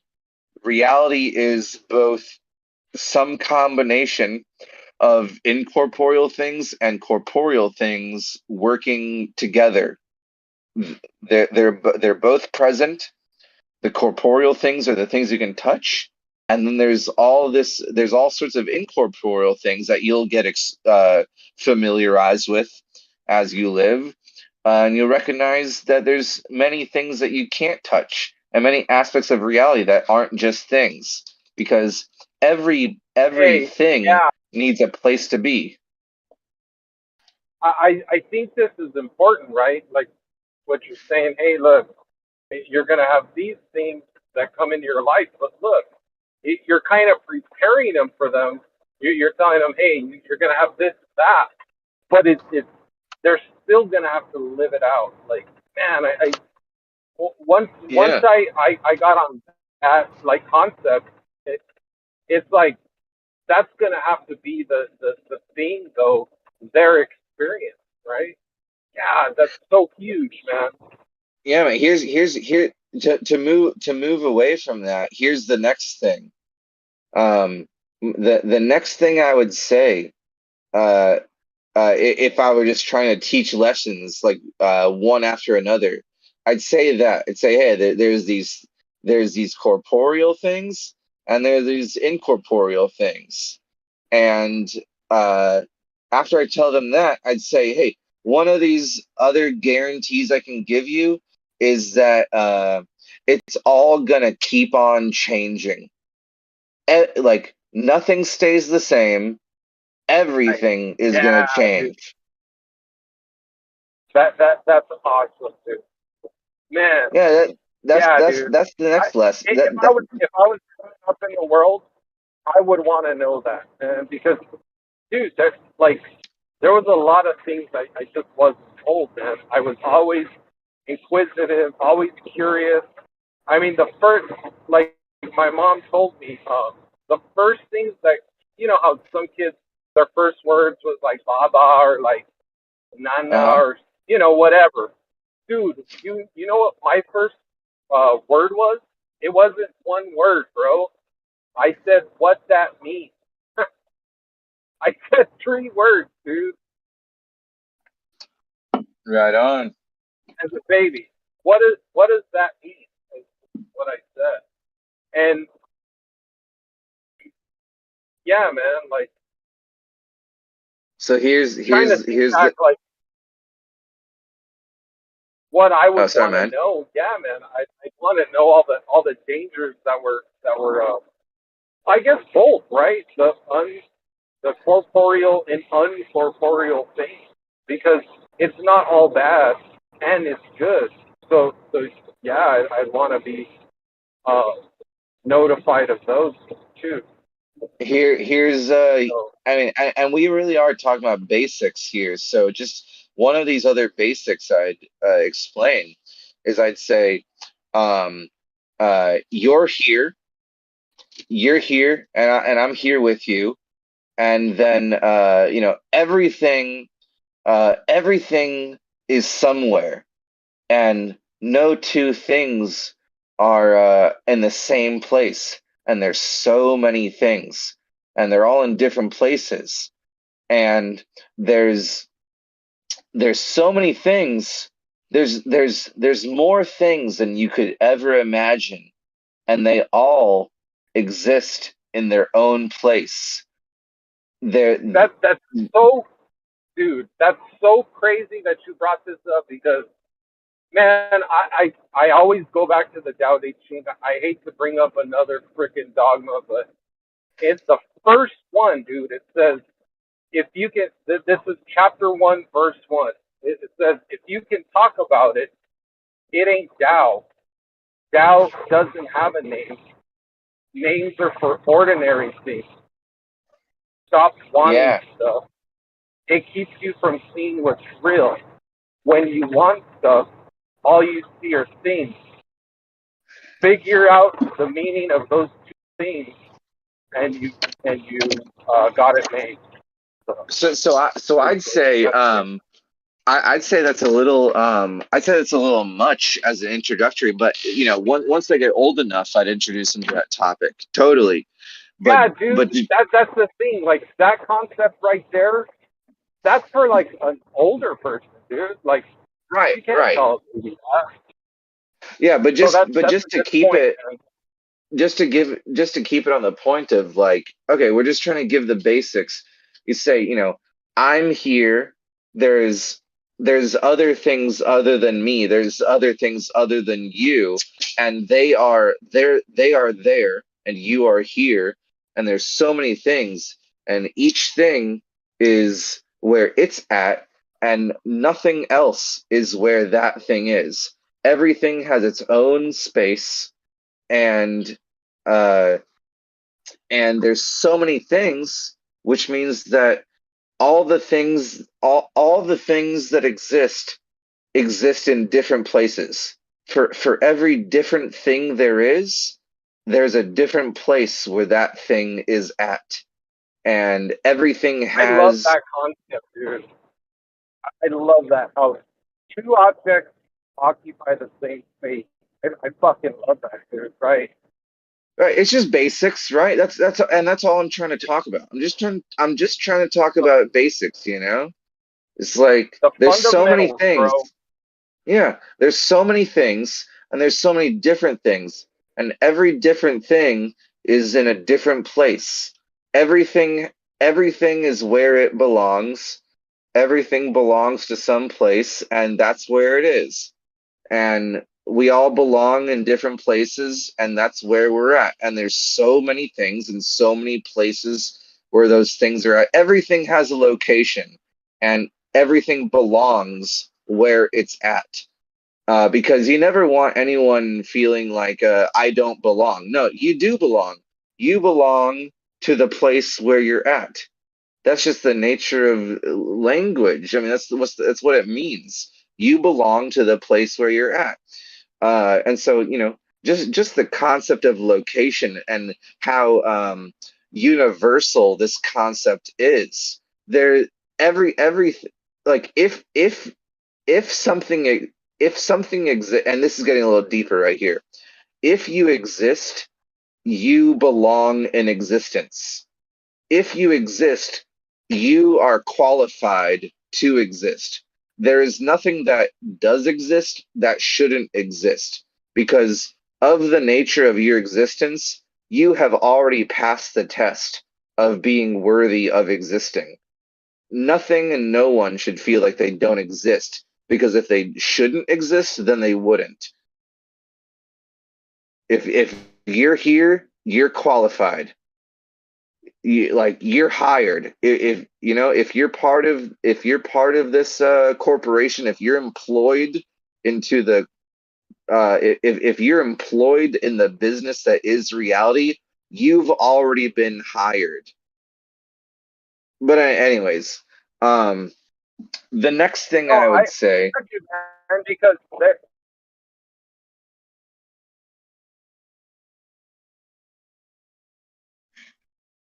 Did you cut out? hey, man, I'm here. I mean, uh, to give a person or to give a baby or a kid, it's not really reason, but just that, the kind of idea you're trying to convey is you're here, right? You You're here, exist. man. You are. You're fucking here. Yeah, because right. That's super important, man. You really are here. Just like everything else. You are just as here as anything else is here, and where you are at is where you belong. And there's nowhere you could go and be in a place where you don't belong. You belong to wherever you are at. don't ever feel like you don't belong. Like you're already qualified. But anyways, that's more of like I'd say that for a later age or whatever, because it gets a little deep and profound there. But if I were to move on about basics of reality, I'd say there's these corporeal objects. There's things.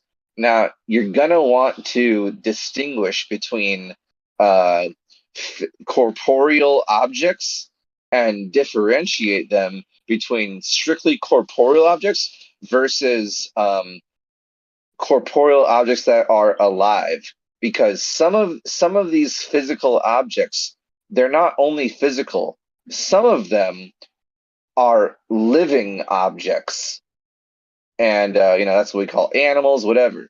But you're gonna want to recognize that there are solid objects that surround you. Some of those objects are living, and some of those objects are not alive. And that's something you're gonna want to recognize. That out of the solid objects that exist in reality, some are alive and some are not alive. And that's gonna influence the way you treat, say, a rock versus a flower. Because you really don't want to mistreat a flower or anything. You want to give it some respect. An ant or an insect, a fish or whatever.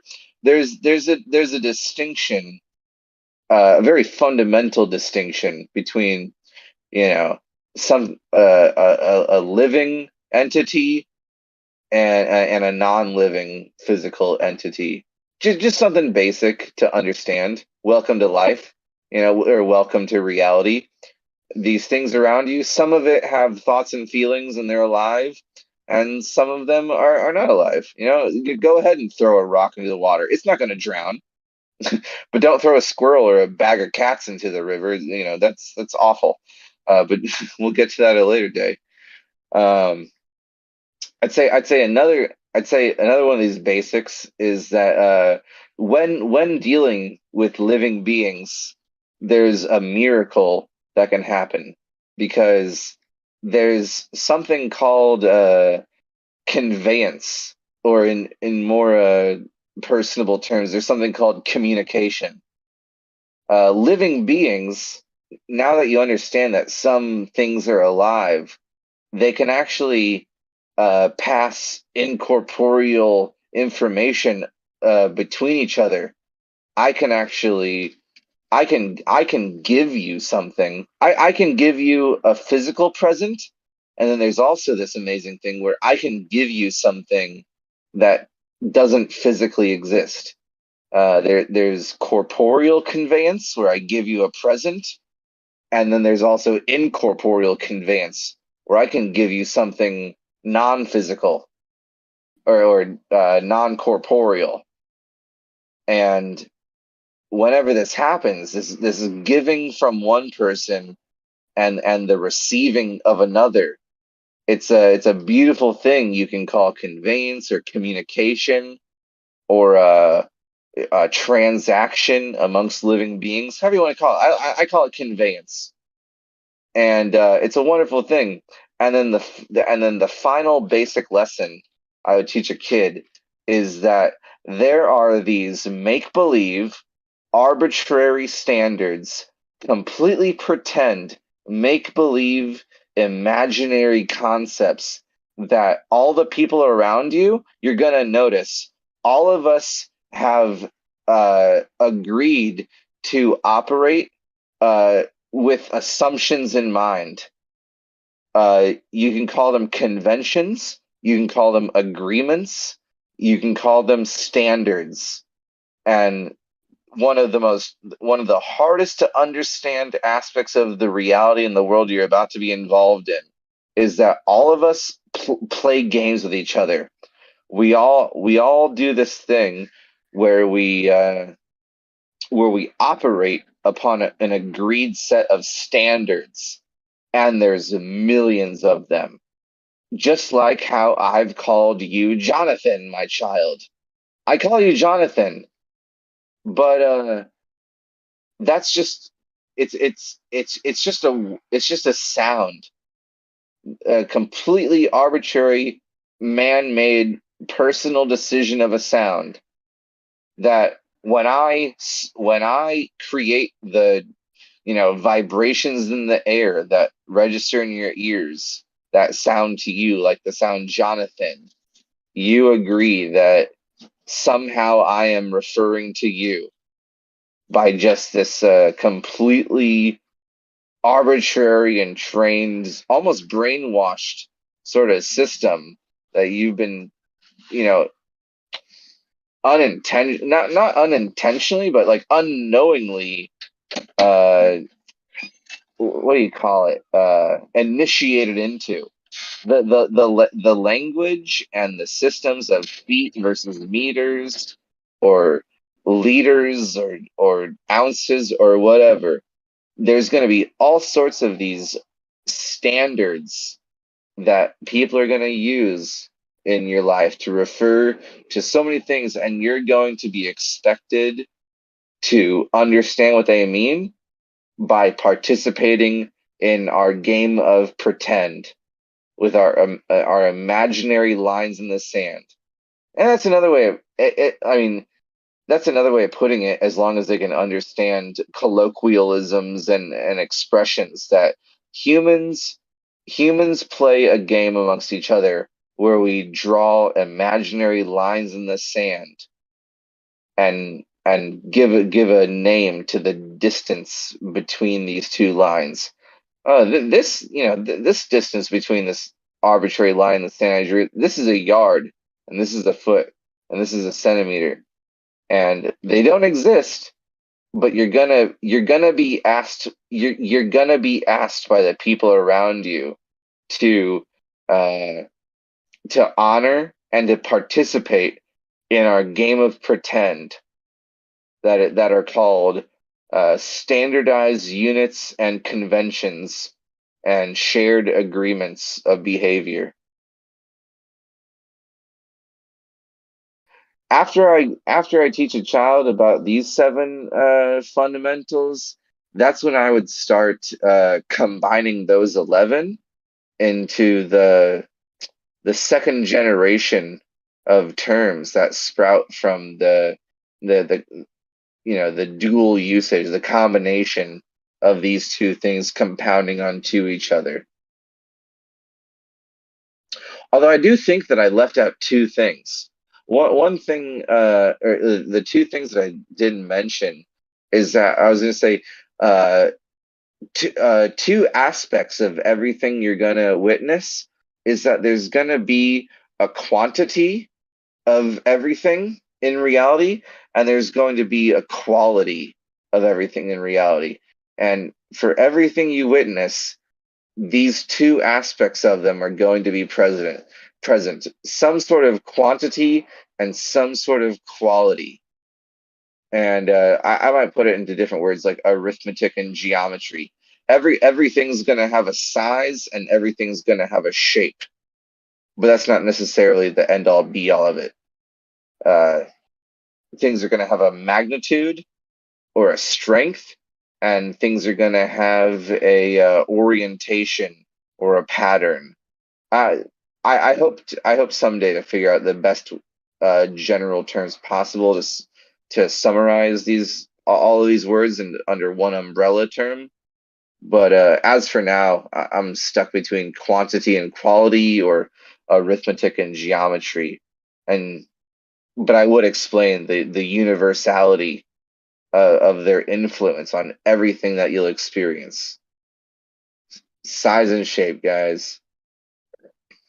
Incorporeal things, the incorporeal nature of parts of reality, the fact that everything is on a continuous continuum of change, everything has a location, everything will have a size and a shape or a magnitude and a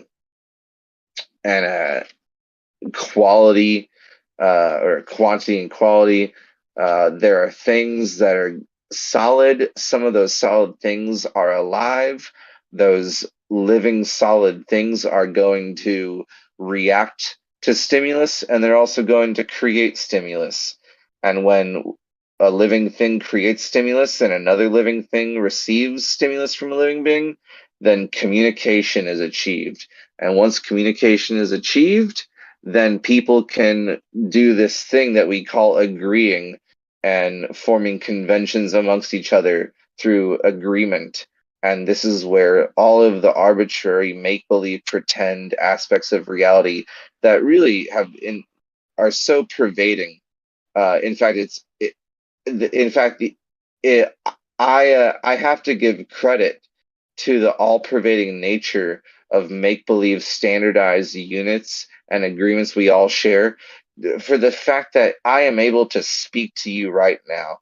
I've been speaking for half an hour, and the fact that I've been able to make these small mouth noises out of the front of my face, and for all of you, whoever listens, to understand the meaning that is being transferred from my mind to yours through these small mouth noises has, you know, uh, deserves a recognition and a giving of credit to just the completely man-made system of language that has no universality in meaning. It like standardized units are just this they are a sort of miracle, and it is us playing God when humans play God the most when we make agreements amongst each other and we create something out of thin air,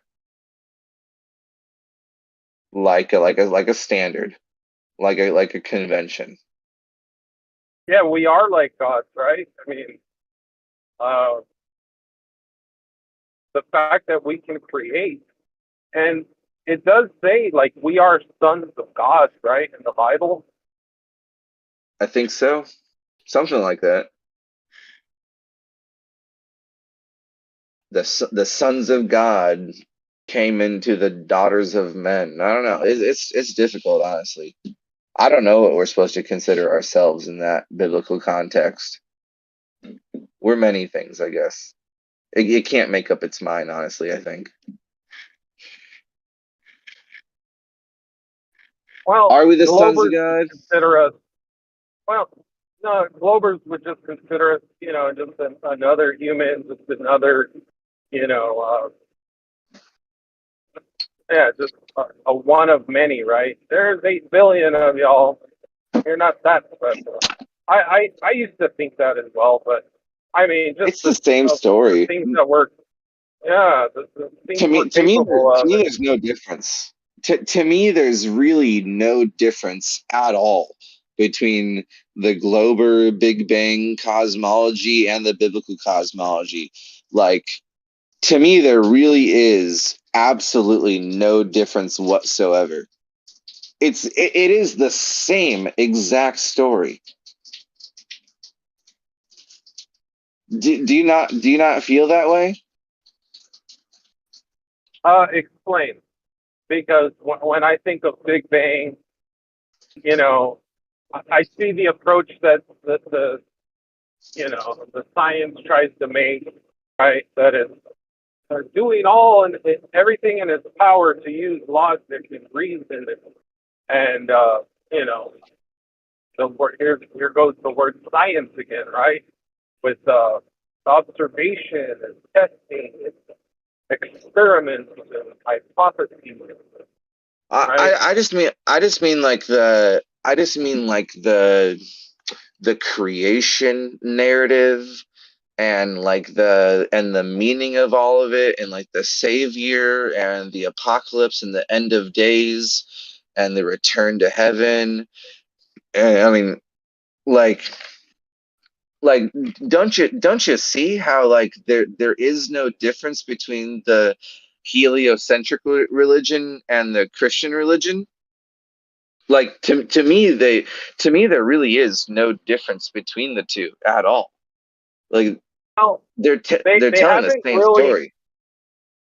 until they have us like worshiping the sun, like saying, "Oh my gosh, like the sun is so." I mean, yeah, they do, depict it as our sun, and it's you know, giving us this life.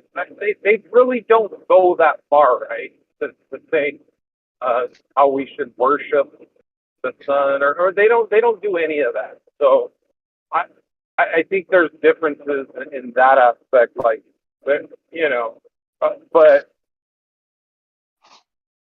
it is still a belief, right? Oh yeah, I mean, go ahead.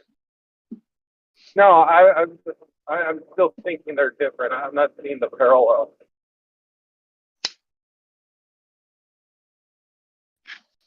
I mean, okay, so like let me ask you the big point. Like you know the sort of scientific or scientism sort of belief system that all of us were encouraged to adopt, right?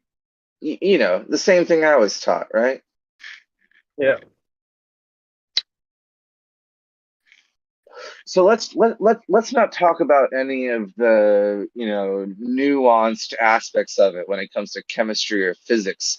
Let's just talk about what did, you know, your physics teacher, the scientism, you know, proponents that like indoctrinated us all into this, you know, belief system, you know, what were the main points? And I want to phrase them, you know, of course, according to like my point that I'm trying to make.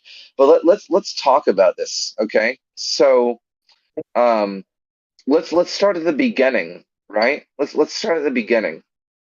Um, First there was nothing. Okay, well that's the same. That first there wasn't the world. In the beginning there wasn't a world. Okay, well that matches up. And then something happened. Boom! Something happened all of a sudden. God says, "Let there be light." So both of these stories, Christian and Big Bang, they both have a beginning. And I don't even believe in a beginning of the universe. I don't think the Yeah. universe has I don't think the universe has a beginning or it will ever end. But it seems like scientism and Christianity both agree on something that I personally disagree with.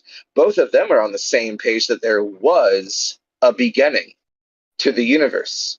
So there you go. That's one similarity right there. There was a beginning, right?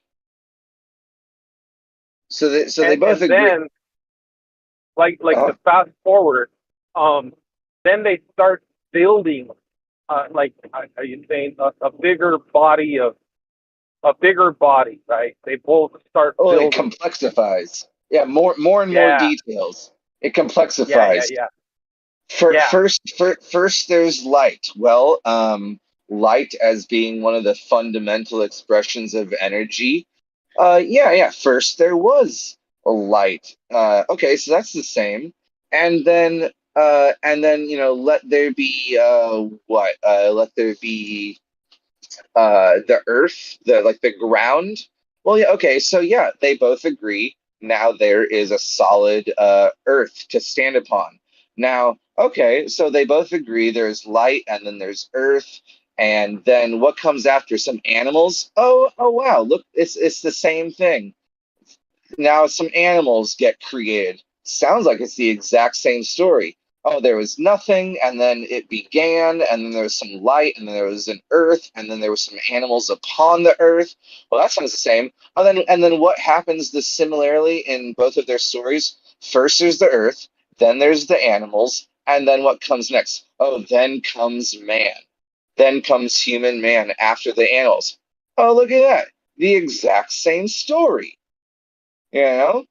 And then what do the humans do? Oh, well, there was a first human in their model. There were first humans, and then what does that human do? Oh, it creates a not a bloodline, but you know, an inheritance, a heritage of human propagation.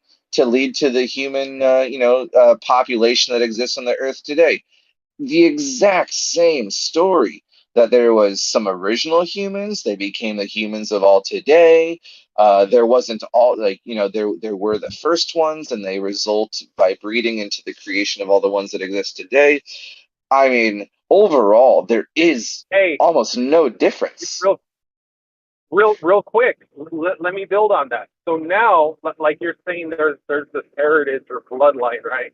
So you got your Adam and Eve, then you got your hierarchy, right? You got your Uh-huh.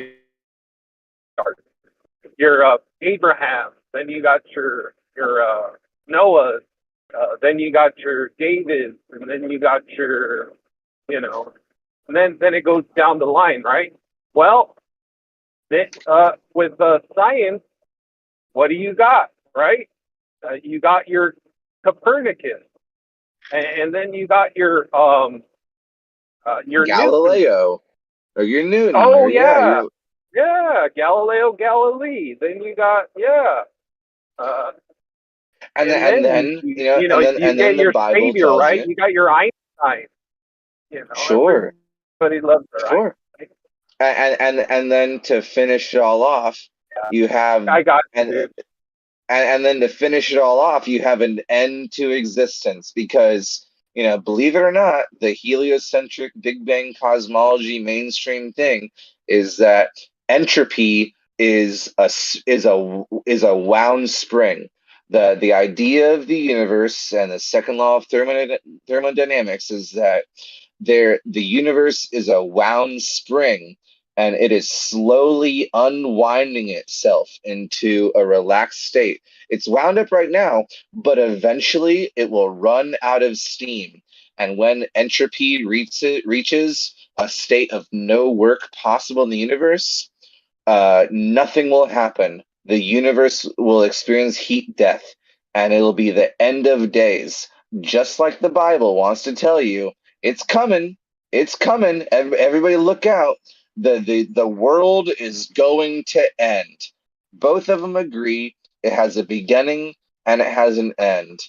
And all of the things come in the same order, and they will go in the same order, and it's coming for you. The big bad boogeyman is coming to get you, and for some reason, I don't know why, but what I've come to think disagrees with almost all of the points that it gave us. I'm not convinced animals existed before humans. I'm really not. I'm not convinced that reality has a beginning or will ever end. And will some, people, if they're alive to see it, will witness the end of days, where the universe literally ceases to exist. I'm not convinced animals existed before humans existed. I'm not convinced that there was a beginning. I'm not convinced there is going to be an end. And I'm sure as hell not convinced that there's any single explanation anyone can offer me with any degree of high confidence that their answers are the correct ones. I think everyone's just having fun and speculating. I Yeah, think we're all just yeah, fucking having fun and making make yep, believing about all these things that we don't know jack shit about. We don't fucking know yeah, jack shit about, but all of us like to pretend that we looked into it enough that we can figure it out, and we know what happened yeah. a long time ago and what will happen in the future.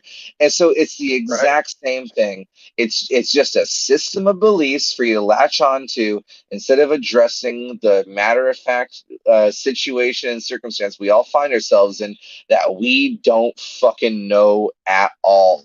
We don't Check this out, fucking Bundy. know. It's a We don't, mystery. you know, check this out. This is a mystery, right? What if it's the same day every day? Because the only reason why we can mark different days is because uh, I don't we like have it. supposed. Well, wait. We have this You you supposed model you can that follow the changes. sun. You can chase the No, no, sun. no. Yeah, we're just chasing the sun. But look, in another part of the universe, uh, their sun is doing something different, right? Whatever it's doing, right? Sure. Wherever it's moving, right? But over there, that sun has no bearing. Well, kinda it does, but really, the only way we're judging time is by the movement of our thing we have in the sky. That's it. Other than that, what's actually happening? You know, yeah, I'm getting older. Everybody's getting older. Everything keeps fucking going. There's always this thing that, oh, something's going to end. There's going to be an end. The world's going to end. There's all this fear tactics that go on with always trying to just, you know, scare people. But to me, man, I just think it's just one long day. I don't even think time exists. I think we're always living in the present. Um, as far as like the 14 billion year thing, you couldn't convince me of that either, man. Sure. And most people don't even know what they mean when they use the words time or space. Like, um, a lot of people talk about the beginning of time, especially in these popular models that they interpret it from. But the thing is, man, it's so simple. Um, time time is something that things have beginnings and ends within. Beginnings and endings happen within time. Time isn't something you can time would have to exist inside of a some sort of super time for time to have a beginning and an end. Time itself can't have a beginning or an end because time is what allows other things to have beginnings and ends inside of it. Just like Right. space, just like space doesn't have a shape. Space is the allower that allows things to have a size and a shape within it. And people want to pretend like when their dad, when they're like a five, when they're, let's say, a 10-year-old, right? Your dad says bedtime is 10 p.m. People want to pretend like just because their dad told them that their bedtime is 10 p.m., they want to pretend that their dad also goes to bed at 10 p.m. No, your dad's fucking staying up to it however late he wants to stay up. Your dad doesn't have a bedtime. Your dad is the person who gave you the bedtime. But just because he gave you a bedtime doesn't mean he's going to bed at the same time as you. He's the bestower of bedtimes. And for that fact, and unless your dad has a daddy who's going to give him a bedtime, he doesn't even have one. He sets the rules. And the thing about an authority figure is they don't have to follow the rules that they bestow upon their underlings. Time is the daddy, events are the child that have beginnings and ends under its authority. Right. And it's almost like, you know, this whole time schedule they got all of us running on, right? They got us by the balls. They're our daddies, right? They tell us we got to get up and go to work. We got to do this, go here, Oh, go I do there, it. Yeah. right? I fucking do it, bro. I can't escape it. I'm looking for a way out, but yeah, you're right. They fucking got me, bro. I'm telling you, Fundy, they fucking got us, dude. They got us in Oh, the they Matrix, got dude. me. I'll admit it, man. Like I Fuck, have no bro. problem admitting it. They fucking got me right where they want me. Now I can escape, but it's gonna take a creative solution because there are ways to break out of, you know, there. Oh my God, the wind's blowing here. It's so crazy. It just knocked open my back door. Anyways, sorry about that. That was crazy. Giant gust of wind. Anyways, No, I really do think someone like me or you with enough uh you know thoughtfulness, perhaps, enough contemplation can provide ourselves with a creative solution of circumventing the restrictions they would like to keep us within. But I mean, I'm not giving up hope.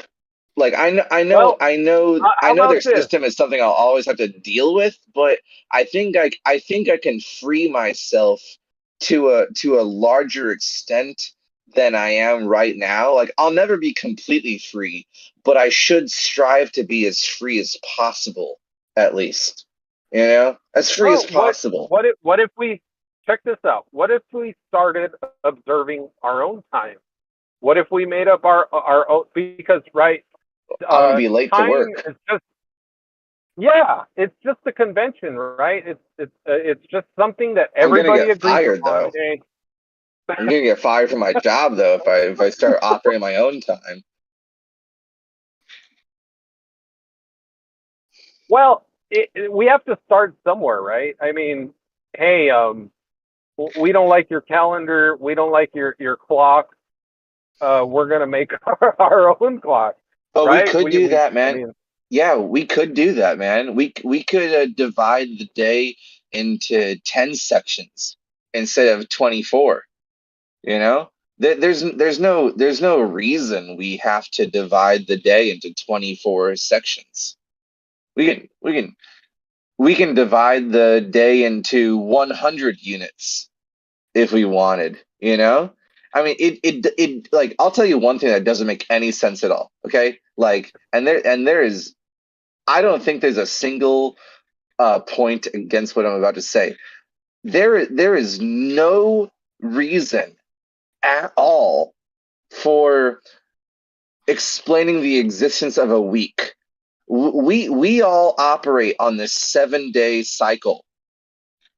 The whole 7-day week, it doesn't relate to anything at all. Oh, a week. We're all like, oh, 1 week down, next week to go. It's the weekend. It's Monday. It's what like it. That is the most pretend unit of time that's ever been invented. There is no such thing as a week.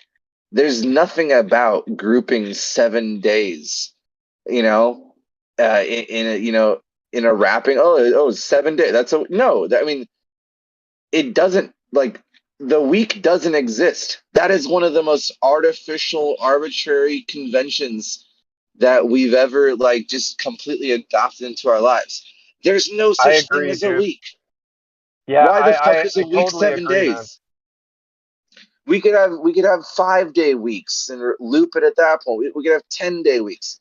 It doesn't make any The sense, but we all just fucking go with it. Oh, it's the Monday. whole 52, right? The whole 52 weeks. Where does 52 match up with anything? Like you can't I don't associate it know. with anything. Like you can't take like let's say break it up into four and say, oh, okay, we're at the 12th, 24th, so like we're at the 13th week, Right, right? Yeah, so right. nobody's ever saying, my 13th week is done. I only got 3 quarters left of the year to go, right? Nobody's ever using weeks like that. So yeah, you're Not at right. all. The week is the most bullshit time concept we have. It serves no purpose at all. And for some reason, just everyone in the entire world goes along with it. I don't know who invented the week, and I don't know why we all just fucking just operate according to it. But I'll tell you what, the week means a lot to me. I'll tell you right now, is if it's past midnight, it might be, okay, it's Friday, maybe it's Thursday for some people somewhere in California or whatever. But like, like I I operate so like intimately and personally, like, oh my God, it's Thursday, tomorrow's Friday, it's the end of the work week. What does that even mean? All that means is that I have agreed to the normal, sort of standards that everyone else for some reason also agrees to, that we all work 5 days and then take a break for 2 days, and we consider that some sort of cycle that we refer to as a week, but it doesn't mean anything at all. It's so imaginary, and it blows my mind. But it's just some sort of standard that every and like I said, the 11th fundamental term is standards and conventions, and they are the most artificial aspect of reality. The most artificial, completely contrived concept of reality are standards, standardized units, conventions, and agreements. But they sure are useful. I mean, they are useful. I wouldn't be able to talk to you verbally without them. So there is a purpose for them. But as far as a week, there actually is no purpose for the existence of this time span called a week. It serves no one any purpose. All it Well, serves to do is go ahead. no, like you said though, there has to be that convention there that everybody agrees upon, and it was probably devised as a way to, hey, that's interesting. I'm gonna look up when the week actually started, because in Right? the Bible, they got the whole, all their work days, and you can't work on the Sabbath or you'll get stoned. That's actually, gosh, Which sounds that's in stupid, right? Deuteronomy. What Yeah, does the Bible have to do with a fucking an imaginary 7 day cycle? What is a Sabbath? A Sabbath is every 7 days. Oh, because Genesis said there were like 6 days of creation and a seventh day of rest. Like, give me a break. Like, yeah, what are you even talking about? God needed days to create, as if it all didn't happen in a single instant.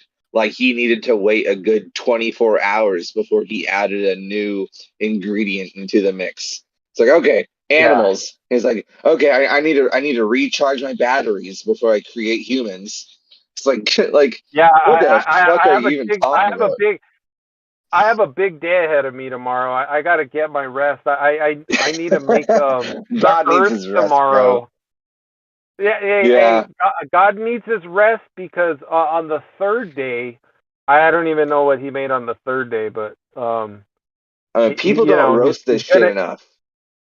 yeah, he's gonna You need that like, period of time.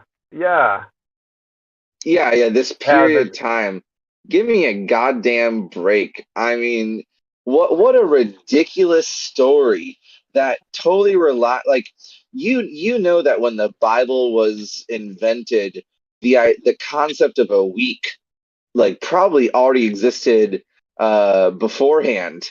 Like people already probably like divided days into 7 day cycles before the Bible was even devised. Or maybe the Bible was the reason people started uh believe or entertaining this make believe unit of days of 7 days. But Yeah, to that's a good me, point. it's Yeah, one or the other, but to me, it all really boils down to just an astrotheology and just an age-old tradition of worshiping the sun, moon, Mercury, Venus, Mars, Jupiter, and Saturn, the seven classical lights in the sky, as opposed to the fixed stars. Same with the seven candles of the menorah or the seven chakras. To me, like I said before about the heliocentric cosmology and the Bible, or chakras, or traditions, or whatever, I'm pretty sure I'm pretty sure that the inventors of all these traditions, they all understood some fundamental truths and aspects of reality, and they're all in it together. They just like the Russian space program versus the American space program. They both maybe operate independently to a certain degree, but they both understand that they're both like bullshitting their citizens. But they're like, hey, as long as you don't tattletale on me, I won't tattletale on you. We'll just both do our thing, and you leave me alone, I'll leave you alone. I'll let you take advantage of those people over there as long as you don't call me out for taking advantage of these people over here. And they're all on the same page. They're all doing the same trick.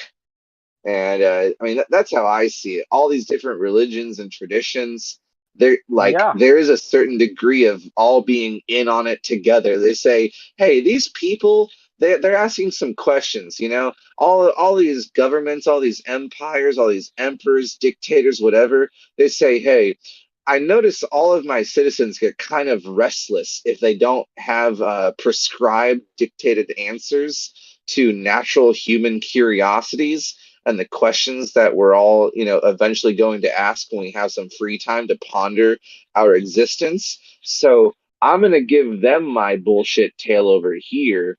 And you go ahead and tell your people over there whatever make believe answers to sort of calm and quell their curiosities and their souls, their questioning souls. And you do over there what you need to do in order to keep them nice and calm, and you don't call me out on the lies I'm going to tell over here in order to keep my people nice and calm, and convince them that all of these questions have already been answered.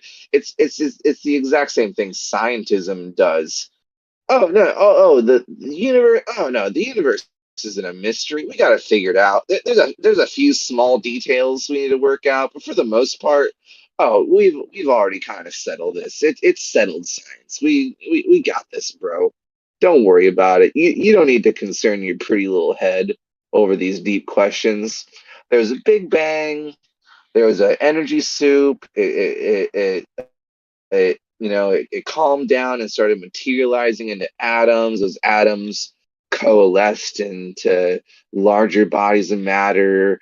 It cleared some fields and became planets. When there was enough, it collapses under its own weight and starts fusing. That fusing process starts emitting a bunch of light. It's going to heat the planets around it. There's going to be a planet eventually, every once in a while, in a Goldilocks zone where water might have the opportunity to be in, a vaporous, liquid, and solid state all together with the right ingredients around it to have a primordial soup at the bottom of an ocean or a body of water that is going to result in proteins coalescing, which will, eventually work out some sort of arrangement that spontaneously results in, cellular life. And that's going to build upon itself to the point where you get, some algae, and that algae is going to turn into a squirrel, and that squirrel is going to turn into a beaver, and that beaver is going to turn into an ape, and that ape's going to turn into a person. And there you go. Answer solved. Don't worry about it. It's all settled. It's all good. We got it. Get back to work. Get the fuck back to work. what? Dude, it's like that's probably what happened, right? Is this giant collusion? What if fucking Genghis Khan ain't real? What if all these historic battles, like what if George the Washington Battle isn't of real? 300? Yeah. What if what if Pythagoras wasn't real? What if Plato wasn't real? What if Socrates or Aristotle or Alexander the Great? What if all these people? Yeah. What if none of them ever happened? And these are just figures invented in a narrative to give us a general sort of story of trying to, like I said, quell the sort of curious spirit in all of us. And history has been fabricated to just make us feel more at home. Like how I went to the zoo, right? I went to the zoo recently, and all the animals are trapped in an enclosure, but some of them they actually have like optical illusions of like sunsets and like distant mountains. It's just a painting, like a Wile E. Coyote trap, right? Where he like draws like the image of a tunnel on a cliff face, like a flat straight wall, right? And it's like, oh, it looks like there's a bunch of distance, you can travel through, and that's what they do at the zoo. They like, they paint trees and a whole jungle landscape on the walls of the ape dude. enclosure. Yeah. That's what they do So, to us with these so stories. check this out. So there was this video. You know how those people that make these inspirational videos, they make money off of it, right? A lot Well, of there them was do. this Yeah. one, yeah, and they play that fucking heroic music like Triumph, whatever. And Uh-huh. I got mad at this video because it said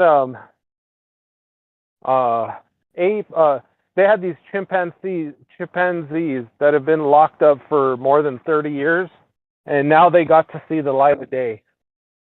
And I was like, what the fuck, man? I'm like, because I value my freedom, right? And you know, um, it's like, why would you even like make a video like that? I get what you're trying to do. That these poor chimps got to see the light of day. They're gonna get freedom now, but fuck, man, like they had 30 years. You're just gonna forget about their 30 years and like now everything's better, because it's not, right? Is They not, had to man. live through that. Yeah, They they didn't did. take us through the journey of that fucking 30 years, bro. Like that's Yeah, 30 what if fucking we years. Those, what yeah, if what man. if Like, before what if before that footage they showed you with the music, they gave you the entire 30 years worth of footage where if you want to watch this video, you have to just watch them like sleeping in the corner of some pen. You get to see them yeah, just fucking like being bored as fuck out of their minds in this small room. And like, what if you had to watch all of that truth before this like semi like positive conclusion after 30, like what a fucking pretend situation, what, just sweeping everything under the rug. Like there's nothing great about this is way more negative than it is positive. I mean, yeah. it's I took it as like all like heartbreaking, dude. Because I'm like an it is way more I have a heartbreaking, soft yeah. spot. Yeah, dude, I have a soft spot for animals, dude. I hate fucking like Every seeing good any person abuse. does. Every Yeah, good person has a soft spot for animals. As long as they're not like killing me. Of course, like it's just natural. It's like, I mean, I get that there's predators and prey in the natural world of animals. I get that some animals are gonna eat each other. I mean, maybe there's a way to fix that. I feel a little powerless. And to be honest, I'm not sure. I'm really not sure that if all humans teamed up, that we could somehow give the predators like some kibble or something in order to end like let's just say, like, do you think it's possible that we could stop all murder, not just between humans, but between like prey and predator animals? Like, here, have this delicious bowl of food that we prepared for you, right? And instead of that lion hunting down that fucking elk or whatever and eating it raw, like we do with our house cats, right? Like, I have a cat. yeah, It would normally go kill some mice or a squirrel in the wild or something like that, right? But instead I give yeah, it, the kibble or whatever. And it's like, is dude. there any It, is there any way to eliminate murder from reality, even in the animal kingdom? I I almost that feel like it is kind of this possible. this is a good question, because how long would it take for a cat not to be a cat anymore, right? Because what they say is these cats over time develop certain attributes to whatever, right? So the whole idea behind the whisker is extrasensory hair near its face to whatever sense, Uh-huh. or have like a sense of boundary, right? Um, Yeah, and then the spatial tail, right? awareness. The tail's another, yeah, yes, spatial awareness. The tail's another balance and spatial awareness appendage. So like, Right. yeah, man, like how long would it take if we were like you said, if we were to give all the food to all the animals so they wouldn't have to murder? How long would a Uh, lion continue being a lion if it didn't need its fangs anymore? when I think about the animals that like probably wouldn't even like respond to our offerings, like ants or worms or something like that, like after Yeah. after after thinking Sure. about it a little bit more, I really don't even Yeah. think there are certain things we could even offer an alternative to. I think there's some animals, even if you offered like it for free, I think some wouldn't even accept it. They're just like, no, I I like, agree. yeah, Yeah. so, like so I killing is just, appreciate. it's just baked Yes, into the I equation. There's no appreciate. getting around it. Yeah, I think the Lions are going to be like, look, I appreciate being a cold-hearted I killing want to machine. murder. Yeah, I'm gonna yeah, do it dude. It's like, anyways. yeah, dude. This is just who I am. This is how I live. And you know what? The whole thing about the whole I dopamine. think you're right. We get this reward, and we all want to survive, right? This is just all in us. I don't know if lions have that reward system, but if we would rob that from them, I'm not sure if they would appreciate it very much. What a fucking weird world this reality is, man. It's Yeah, it's it I'm totally it'll against zoos, bro. I'm 100% against zoos. As a kid, I liked them, because hey, I get to see, lions, tigers, bears, giraffes, elephants. Those are fucking cool, right? But man, Mhm. when you actually, yeah, now that I'm older, I'm more introspective. Man, I wouldn't want to do that. I wouldn't want that to happen to me, and I wouldn't want to do that to another living being, man. So, I I value my you know freedom.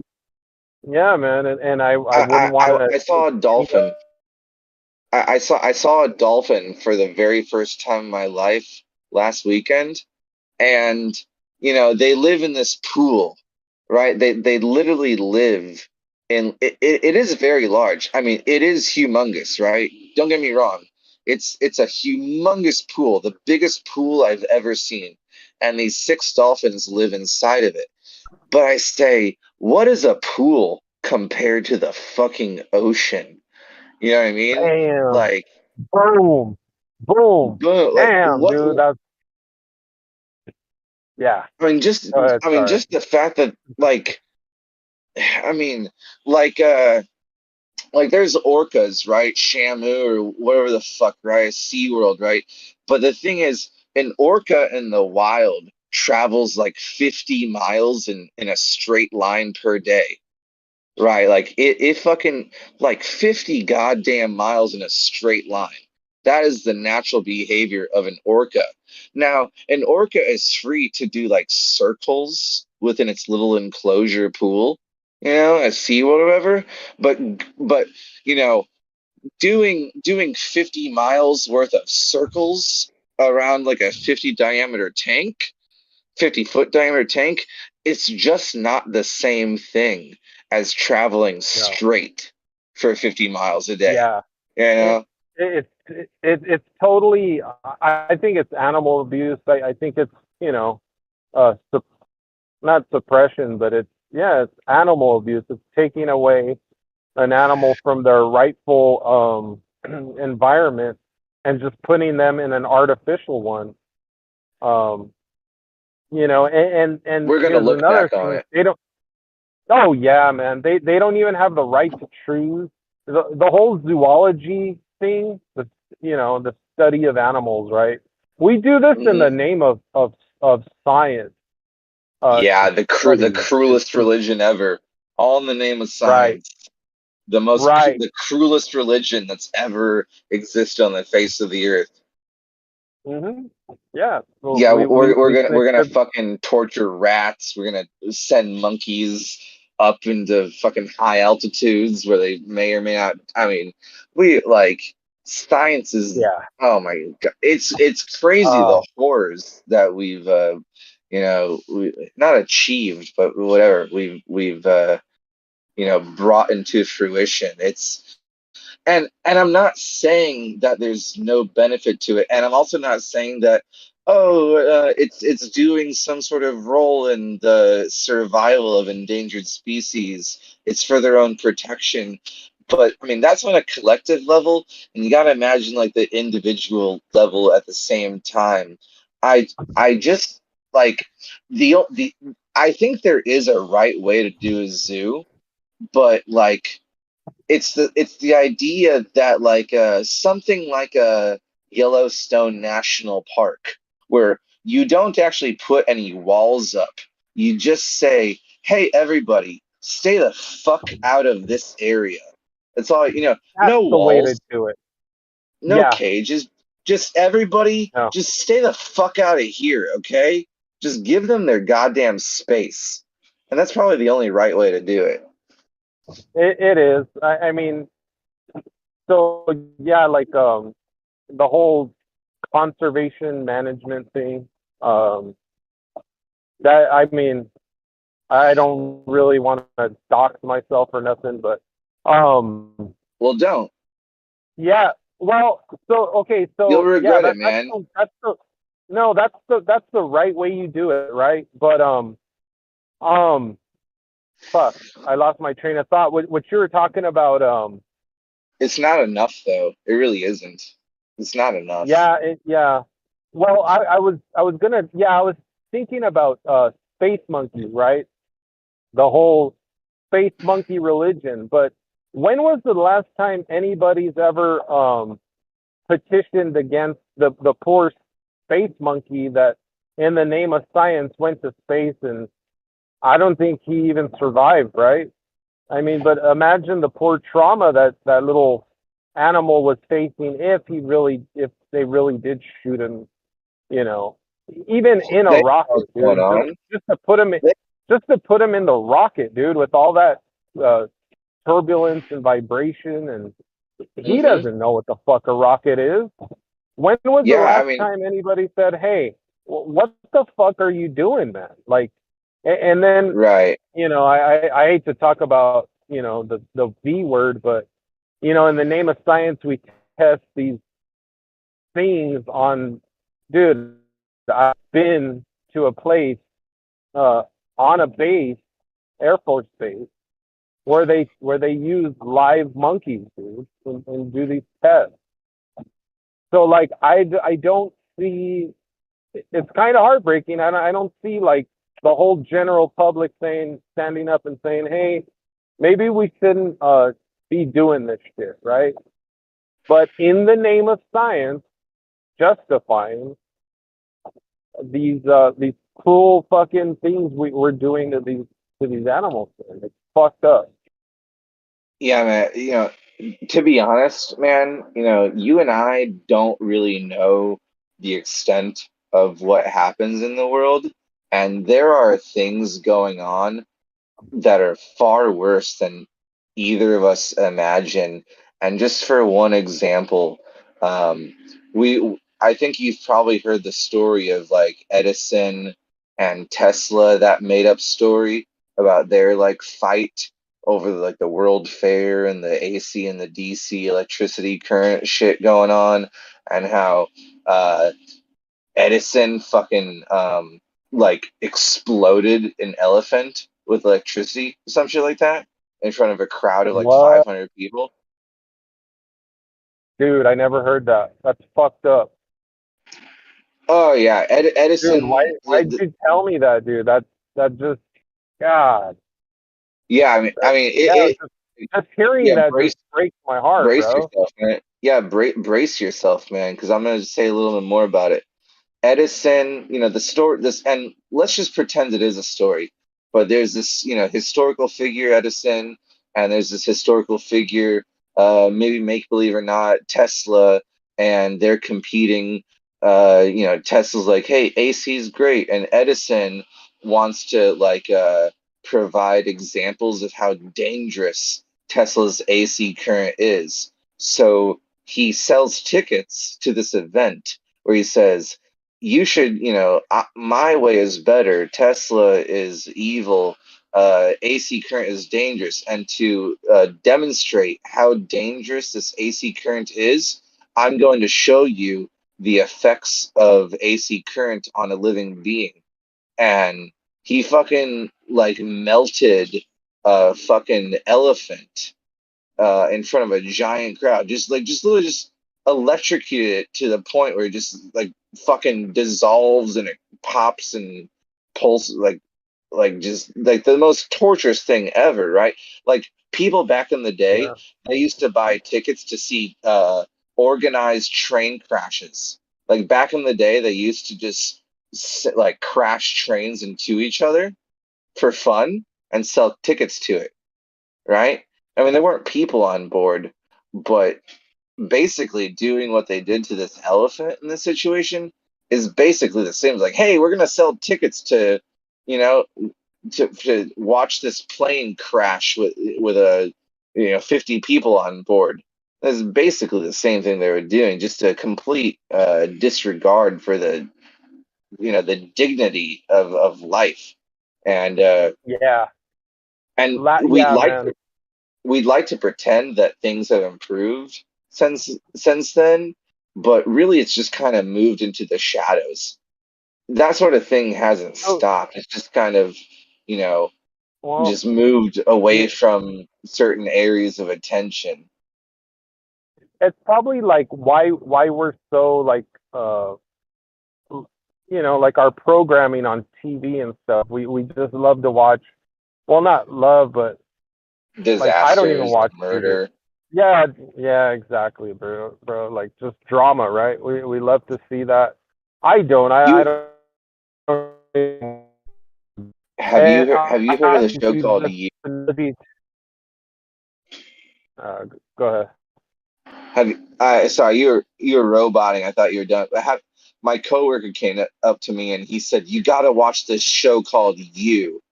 Have you ever heard of the show called You?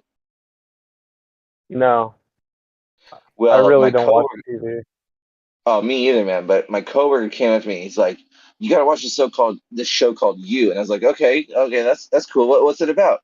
And he's like, "Well, there's this guy, right? This main character. There's this guy, and he's like really obsessive and possessive of women. And if they agree to go on a date with him, then he treats them well. But if they say no, he stalks them and then murders them and rapes them. And I'm on season 3, and I fucking love this shit. And he even said, like, man, you gotta check it out. You should watch it with your girlfriend. It really turns me on. You guys will really get turned on by the show. I was like, what is the fuck? You gotta I watch was like, out with that guy, bro. Hey, luckily he told you that because now yeah, you kind of I'll stay you away got from a that guy. better inkling of yeah, yeah. You kind of like he just gave you some good inside information there, if you will. It's just crazy what kind of people exist and how much they're influenced by the media and these television shows and all that's around them. Like there's some really sick, Yeah. twisted individuals, and I know when they were born, they were sweet little innocent children, and then the world had their way with them and just fucking hurt them and broke them and turned them into monsters. That's what all these television shows are doing to these people. It's just fucking corrupting their innocence and corrupting their souls and just turning people into just absolute monsters where some hottest show on television is about watching some guy rape and murder innocent women that reject him, right? And there's some twist about how oh well, here's some sort of ploy for where you feel sympathy for the guy because he had a tragic uh childhood or something, and how you can understand where he's coming. Like, no, there's types of people you shouldn't try to walk a mile in their shoes. There's some people who say walk Hey, a mile in my shoes, and you say no, I'll never wear your shoes. I'm not interested. You're fucked up. That's funny you said that because that movie, Oh, you're robot. and I was like, ah, shit, I'm home, dude, and I robot when I'm home. How That's about now? better. Can you hear me? That's better. Yeah, like, yeah, you were talking about that. Yeah, like for another example of that 50 Shades of Grey, how they try and talk about, I guess he had a bad childhood. Like they show like why he's like that, and I guess he had a bad childhood. I really Yeah. like me and my girlfriend. Me and my wife, we didn't like that movie at all, dude. Like um, and it was like they're trying to make it seem okay, and that's the reason why, because he had a rough childhood. That's what Yeah. the type of stuff he was into, and it's like it's still trying to like make things what's Normalized. the word I'm looking for? Well, no, like yeah, well, yeah, normalize these things, right? But they're obviously bad, right? Yeah, they're not normal. They're fucking like crazy Yeah. extremes.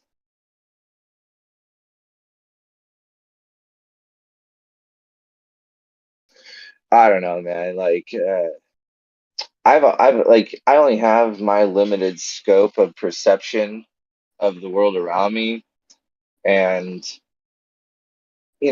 sometimes it comes across as like it's all going downhill, but I'm not sure that's fair to say. I'm being overly sensitive or sensational. It's just like, but there is the question one can ask themselves. What is the trajectory of mankind? Are we improving or are we degenerating? And like overall as an average, and I'm not even gonna take a stance on that because like I said, I don't know what's going on. I only know a few people I work with, my friends, my family, whatever. That's nothing to base all of humanity off of. But I know it's a bad thing. If I say the state of humanity as a collective is degenerating, well, that's obviously the worst option. I'd like for us to be progressing and becoming better as a whole, but I'm not. It's not obvious which one is happening. It and Yeah. Yeah. it and Like it it, you it know, should be obvious. when people want to talk about, the the US dollar is going to collapse, or, what have you, that the world's going to end. It's like they don't know that. Like, people have been making these videos trying to scare people with these, fear tactics. Nobody knows, man. Like, You for seen all the we movie know, it could Idiocracy? just get. No. You haven't seen Idiocracy? Mm-mm. Oh my God, dude! You have to watch Idiocracy. Really, like you gotta, man.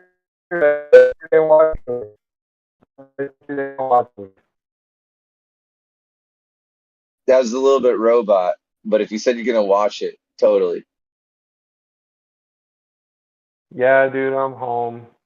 I guess I'm gonna go now, bro, because I always robot, man. But hey, we'll catch up later, man. But yeah, I'll check Absolutely. it out, dude. Oh yeah, All right, buddy, Idi dude. Hey, good Idiocracy, idiocracy. man.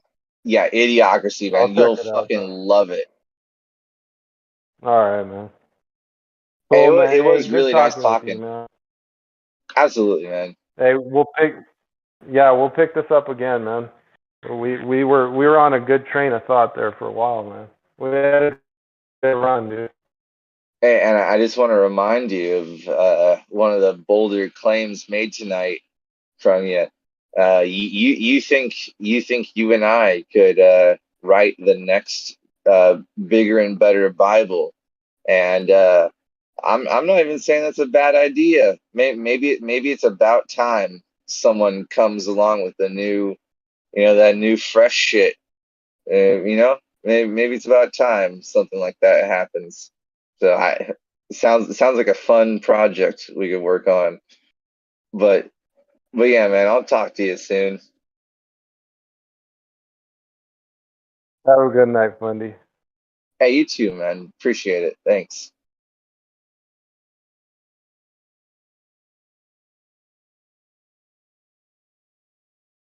Who the fuck? Who the who the fuck else is in this room? Been listening to this conversation.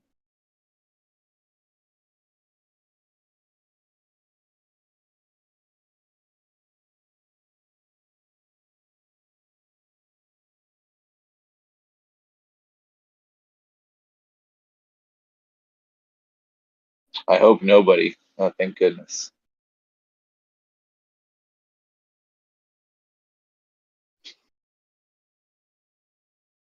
I'll tell you what. If you haven't watched the show Hey Arnold in a while, that's a pretty good Nickelodeon show.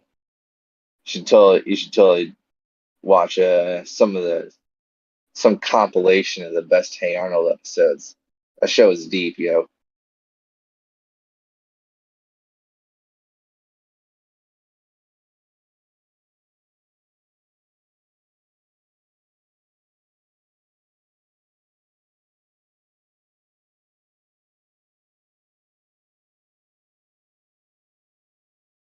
I'll give you another recommendation if anyone's listening.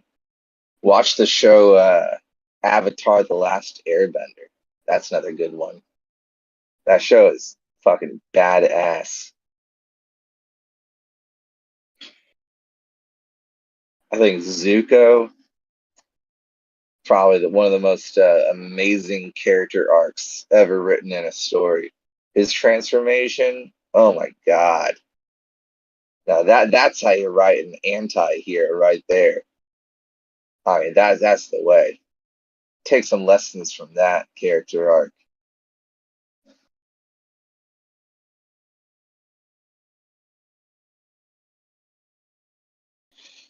Mr. Dante Bosco, super awesome voice actor. I mean that amazing character arc, amazing voice actor. It's so funny, man.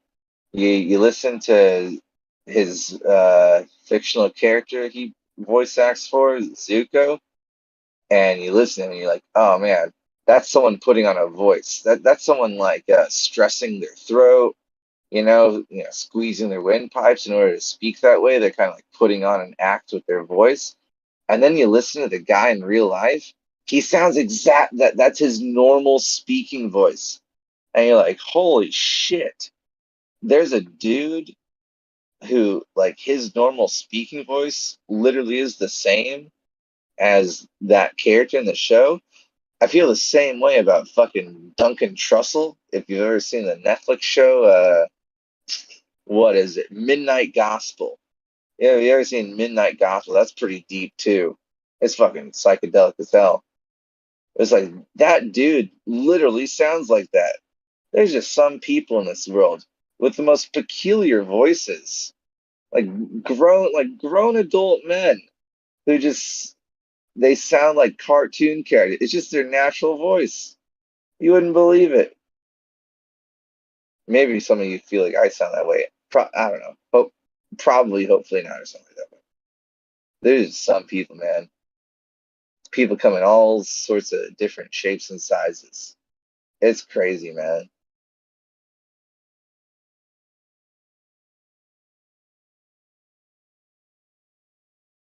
I listened to some fucking Johnny Cash songs today. My coworker's playing them, and it's like, where do you even get that voice from? Like an old Johnny Cash voice. It's like, what kind of person even sounds like that? You got to be born that way. Because I've met plenty of elderly men, and they don't fucking got that fucking old guy singer voice. He, you can have it all. My empire of dirt. You can't even do an impression of it. It's just something you have or you have it or you don't.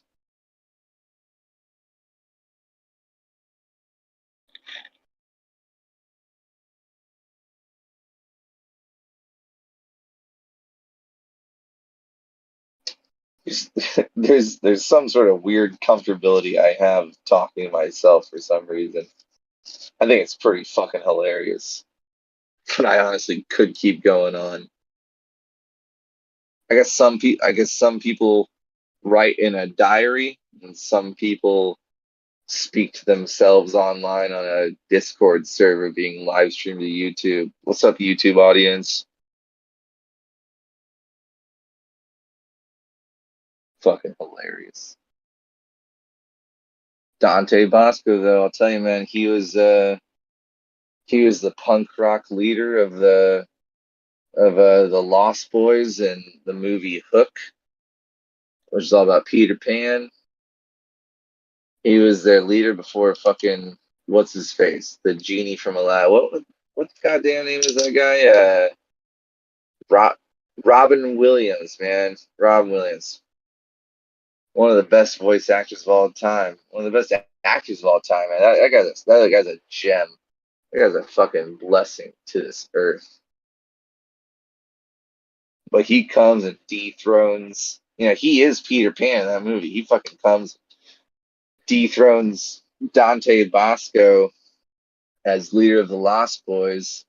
Peter Pan returns to his throne as a fucking 50-year-old or something. Doesn't have child, the childish mindset, innocent perspective of happiness and joy and thinking happy thoughts. Because what's the message of that movie? In order to fly in that movie, all you have to do is think a happy thought.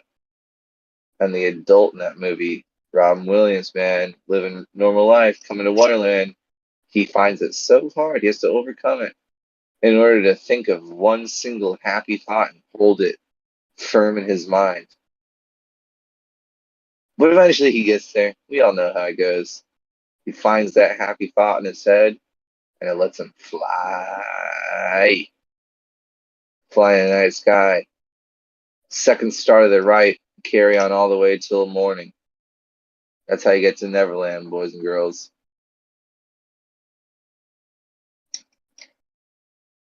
Follow the second star to the right, carry on till morning. It's probably something deep in that. I haven't deciphered it yet. But you know how these old fairy tales go. They're packed with esoteric riddles and references. Probably astrological. Maybe significant in a different way. I'll get back to you when I figure it out. What about the name Peter Pan? Well, Peter Pan plays the flute. That's something we can say about Pan, the Roman or Greek god, Pan, the flute player. Maybe related to the Pied Piper playing his flute, leading the children. That would make sense in the Peter Pan scenario of leading the Lost Boys. Actually, that's too good to be true right there. Of course, I hit the nail on the head right there. The Pied Piper is definitely one of the inspirations in the Peter Pan myth.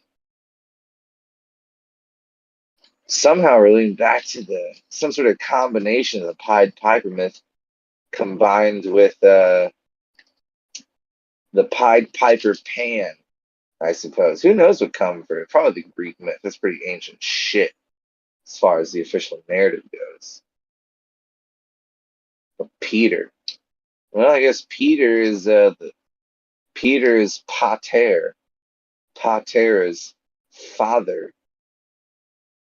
And Peter is the father of the church. What is a church? It's a congregation of young men, I suppose. Those are the Lost Boys. Peter Pan is just symbolic of the Lost Boys are the lost Christians following the first Pope, Peter, the Pater, the Pope, Father Potter Peter.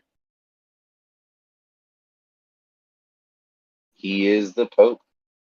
Well, all his little underlings following his word, the lost Christian boys. What's it saying there? He's the Pied Piper, plays Pan's flute, and open up Doors box. No, that's a different story. I don't know. Where is he gonna take him? He's gonna take him out of reality into a dream world. He's gonna lead him into Neverland. What the hell were all these ancient storytellers doing here? Well, I guess not ancient, just not too far long ago.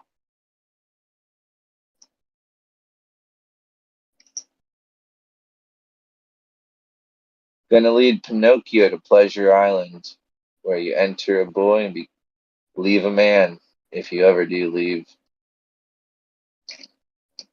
with his father, pedo, father pedo, whose deepest desire is to have a little boy. Well, that's strange. I don't think I need to tell anyone about Pinocchio's name being Pin or Pine Occhio, French equivalent of ocular. Ocular meaning sight, relating to the eye. You combine the pine with the ocular, you got pine eye. Ooh, we got a little bit of third eye, pineal gland reference going on there. Oh, we got a little esoteric red pill dropping and shit. To be deciphered to the, what do you call it? To the studious eye. No, not studious.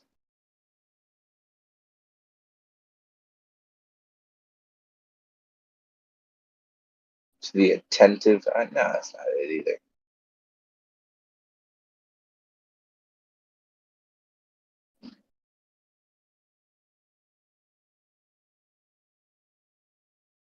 Disciplined eye. No, that's not it either.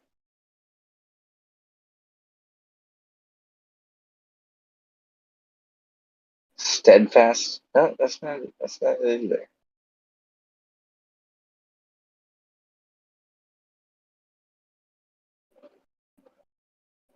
You ever think about how many words you know? I think I heard somewhere that the average person only uses a total of 10,000 words throughout their entire life. How does that make you feel, guys? How does it make you feel that you've only spoken with a choice selection of 10,000 words on average? Feel like that puts you in a little bit of a box? Like, is that all I know? Is that all I ever use? I know I small talk a lot. Well, not me, but a normal person, playing that role. Well, I guess I small talk a lot. I say, hello, hi, bye, how are you? I'm good. How are you? Oh, you're good? That's great. Nice to meet you. Hello, good morning, good night. I'm good. How are you? Oh, I went to the zoo this weekend. I went with my brother, sister, mother, child, daughter, husband, wife, aunt, uncle, relative, cousin, sister-in-law, brother-in-law, mother-in-law, nephew, niece. We had a great, splendid, grand old time. Young time, old time, new time, fresh, stale. 10,000 words is all anyone ever uses on average. I'd like to call it bullshit, but I've never listed all the words I use on a daily basis or recorded them. I'd employ anyone to record every single word they speak over the next week, tally it up, see what word they use most, see what words they use least, see what words they only speak once a week, see what words they speak 1,000 times a week, or even in a day. None of you are going to do that, though. I just kind of know you like that. That's all good. It's probably not worth your time. Would be fun, though. To me.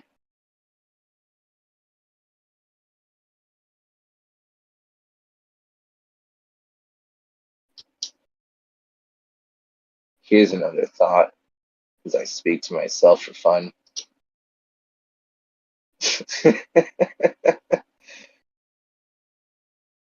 Dodo's always talking about Aristarchus, bro. Aristarchus.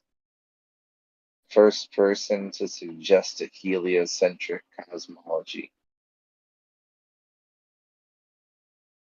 Kind of strange he's the only one who brings it up, and he brings it up in such a wrong way. But also kind of interesting that he's not a figure of focus in our conversations that has ever been brought up by anyone else besides him. It takes someone like Dodo to bring up something like this, I guess, sometimes. I'll tell you what, though, he probably knows way more about him than any of us do. And not for good reason. We should all probably know his whole life story if we're going to take this conversation seriously. Him and all the other ones, it really isn't that much work. Just a little bit of what do you call it? Biographical study, biographies. How hard would it be to? How hard would it really be if you were given a list of all people that matter in history related to your topics of interest? What do you like? Mathematics? What do you like? Geometry? What do you like? Religion? What do you like? Cosmology? What do you like? Astronomy?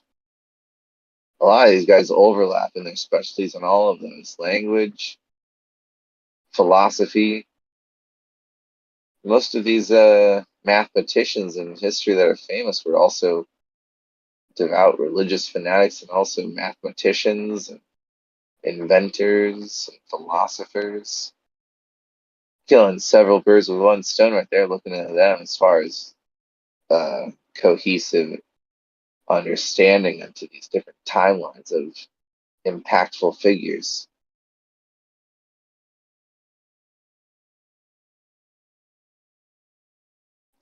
Comes to mind right now, it's like you got the whole Trinity back then. You got the where does it all start? Who's before Plato? Uh, Socrates? Yeah, Socrates. You got Socrates, Plato, Aristotle, the fucking Trinity, and then an honorary fourth member, Alexander the Great. But he don't fucking count. Not as a philosopher. They got those three.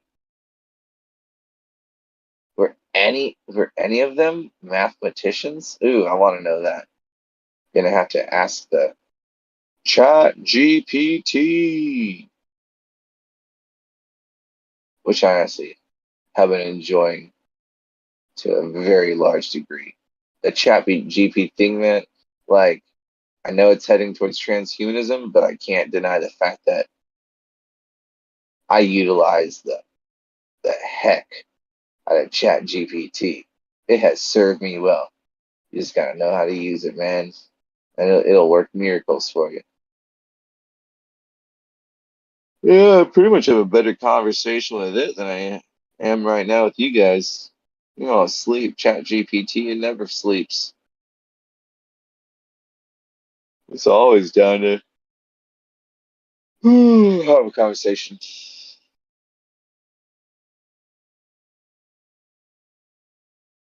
Well, I'm gonna head off to bed. It'd be hilarious if anyone said good night. But assuming no one is going to say good night to all yous. But oh, what's Truman say? In case I don't see you, good afternoon, good evening, and good night. But one thing to ponder, if anyone is here, you know, what a fun question it is to ask. Will there ever be an end of days? There will be for you and me individually. Not guaranteeing that, but I don't know. Based on experience, you're gonna meet your end. But as a human dies, will the universe also reach its end in a similar way?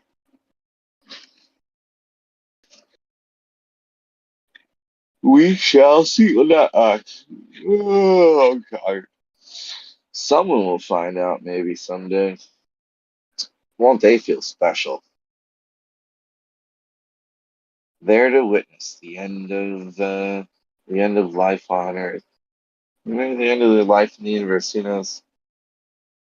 Maybe we're all gonna fucking freeze time and go live in a simulation inside of an internal internet that we all share in some sort of collective consciousness to escape death because we're cowards. You cowards! Why don't you die like a real samurai?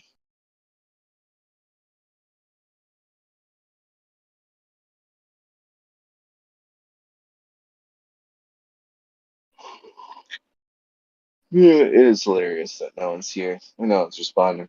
But hey, I had fun. If anyone listened, I hope you got something out of that.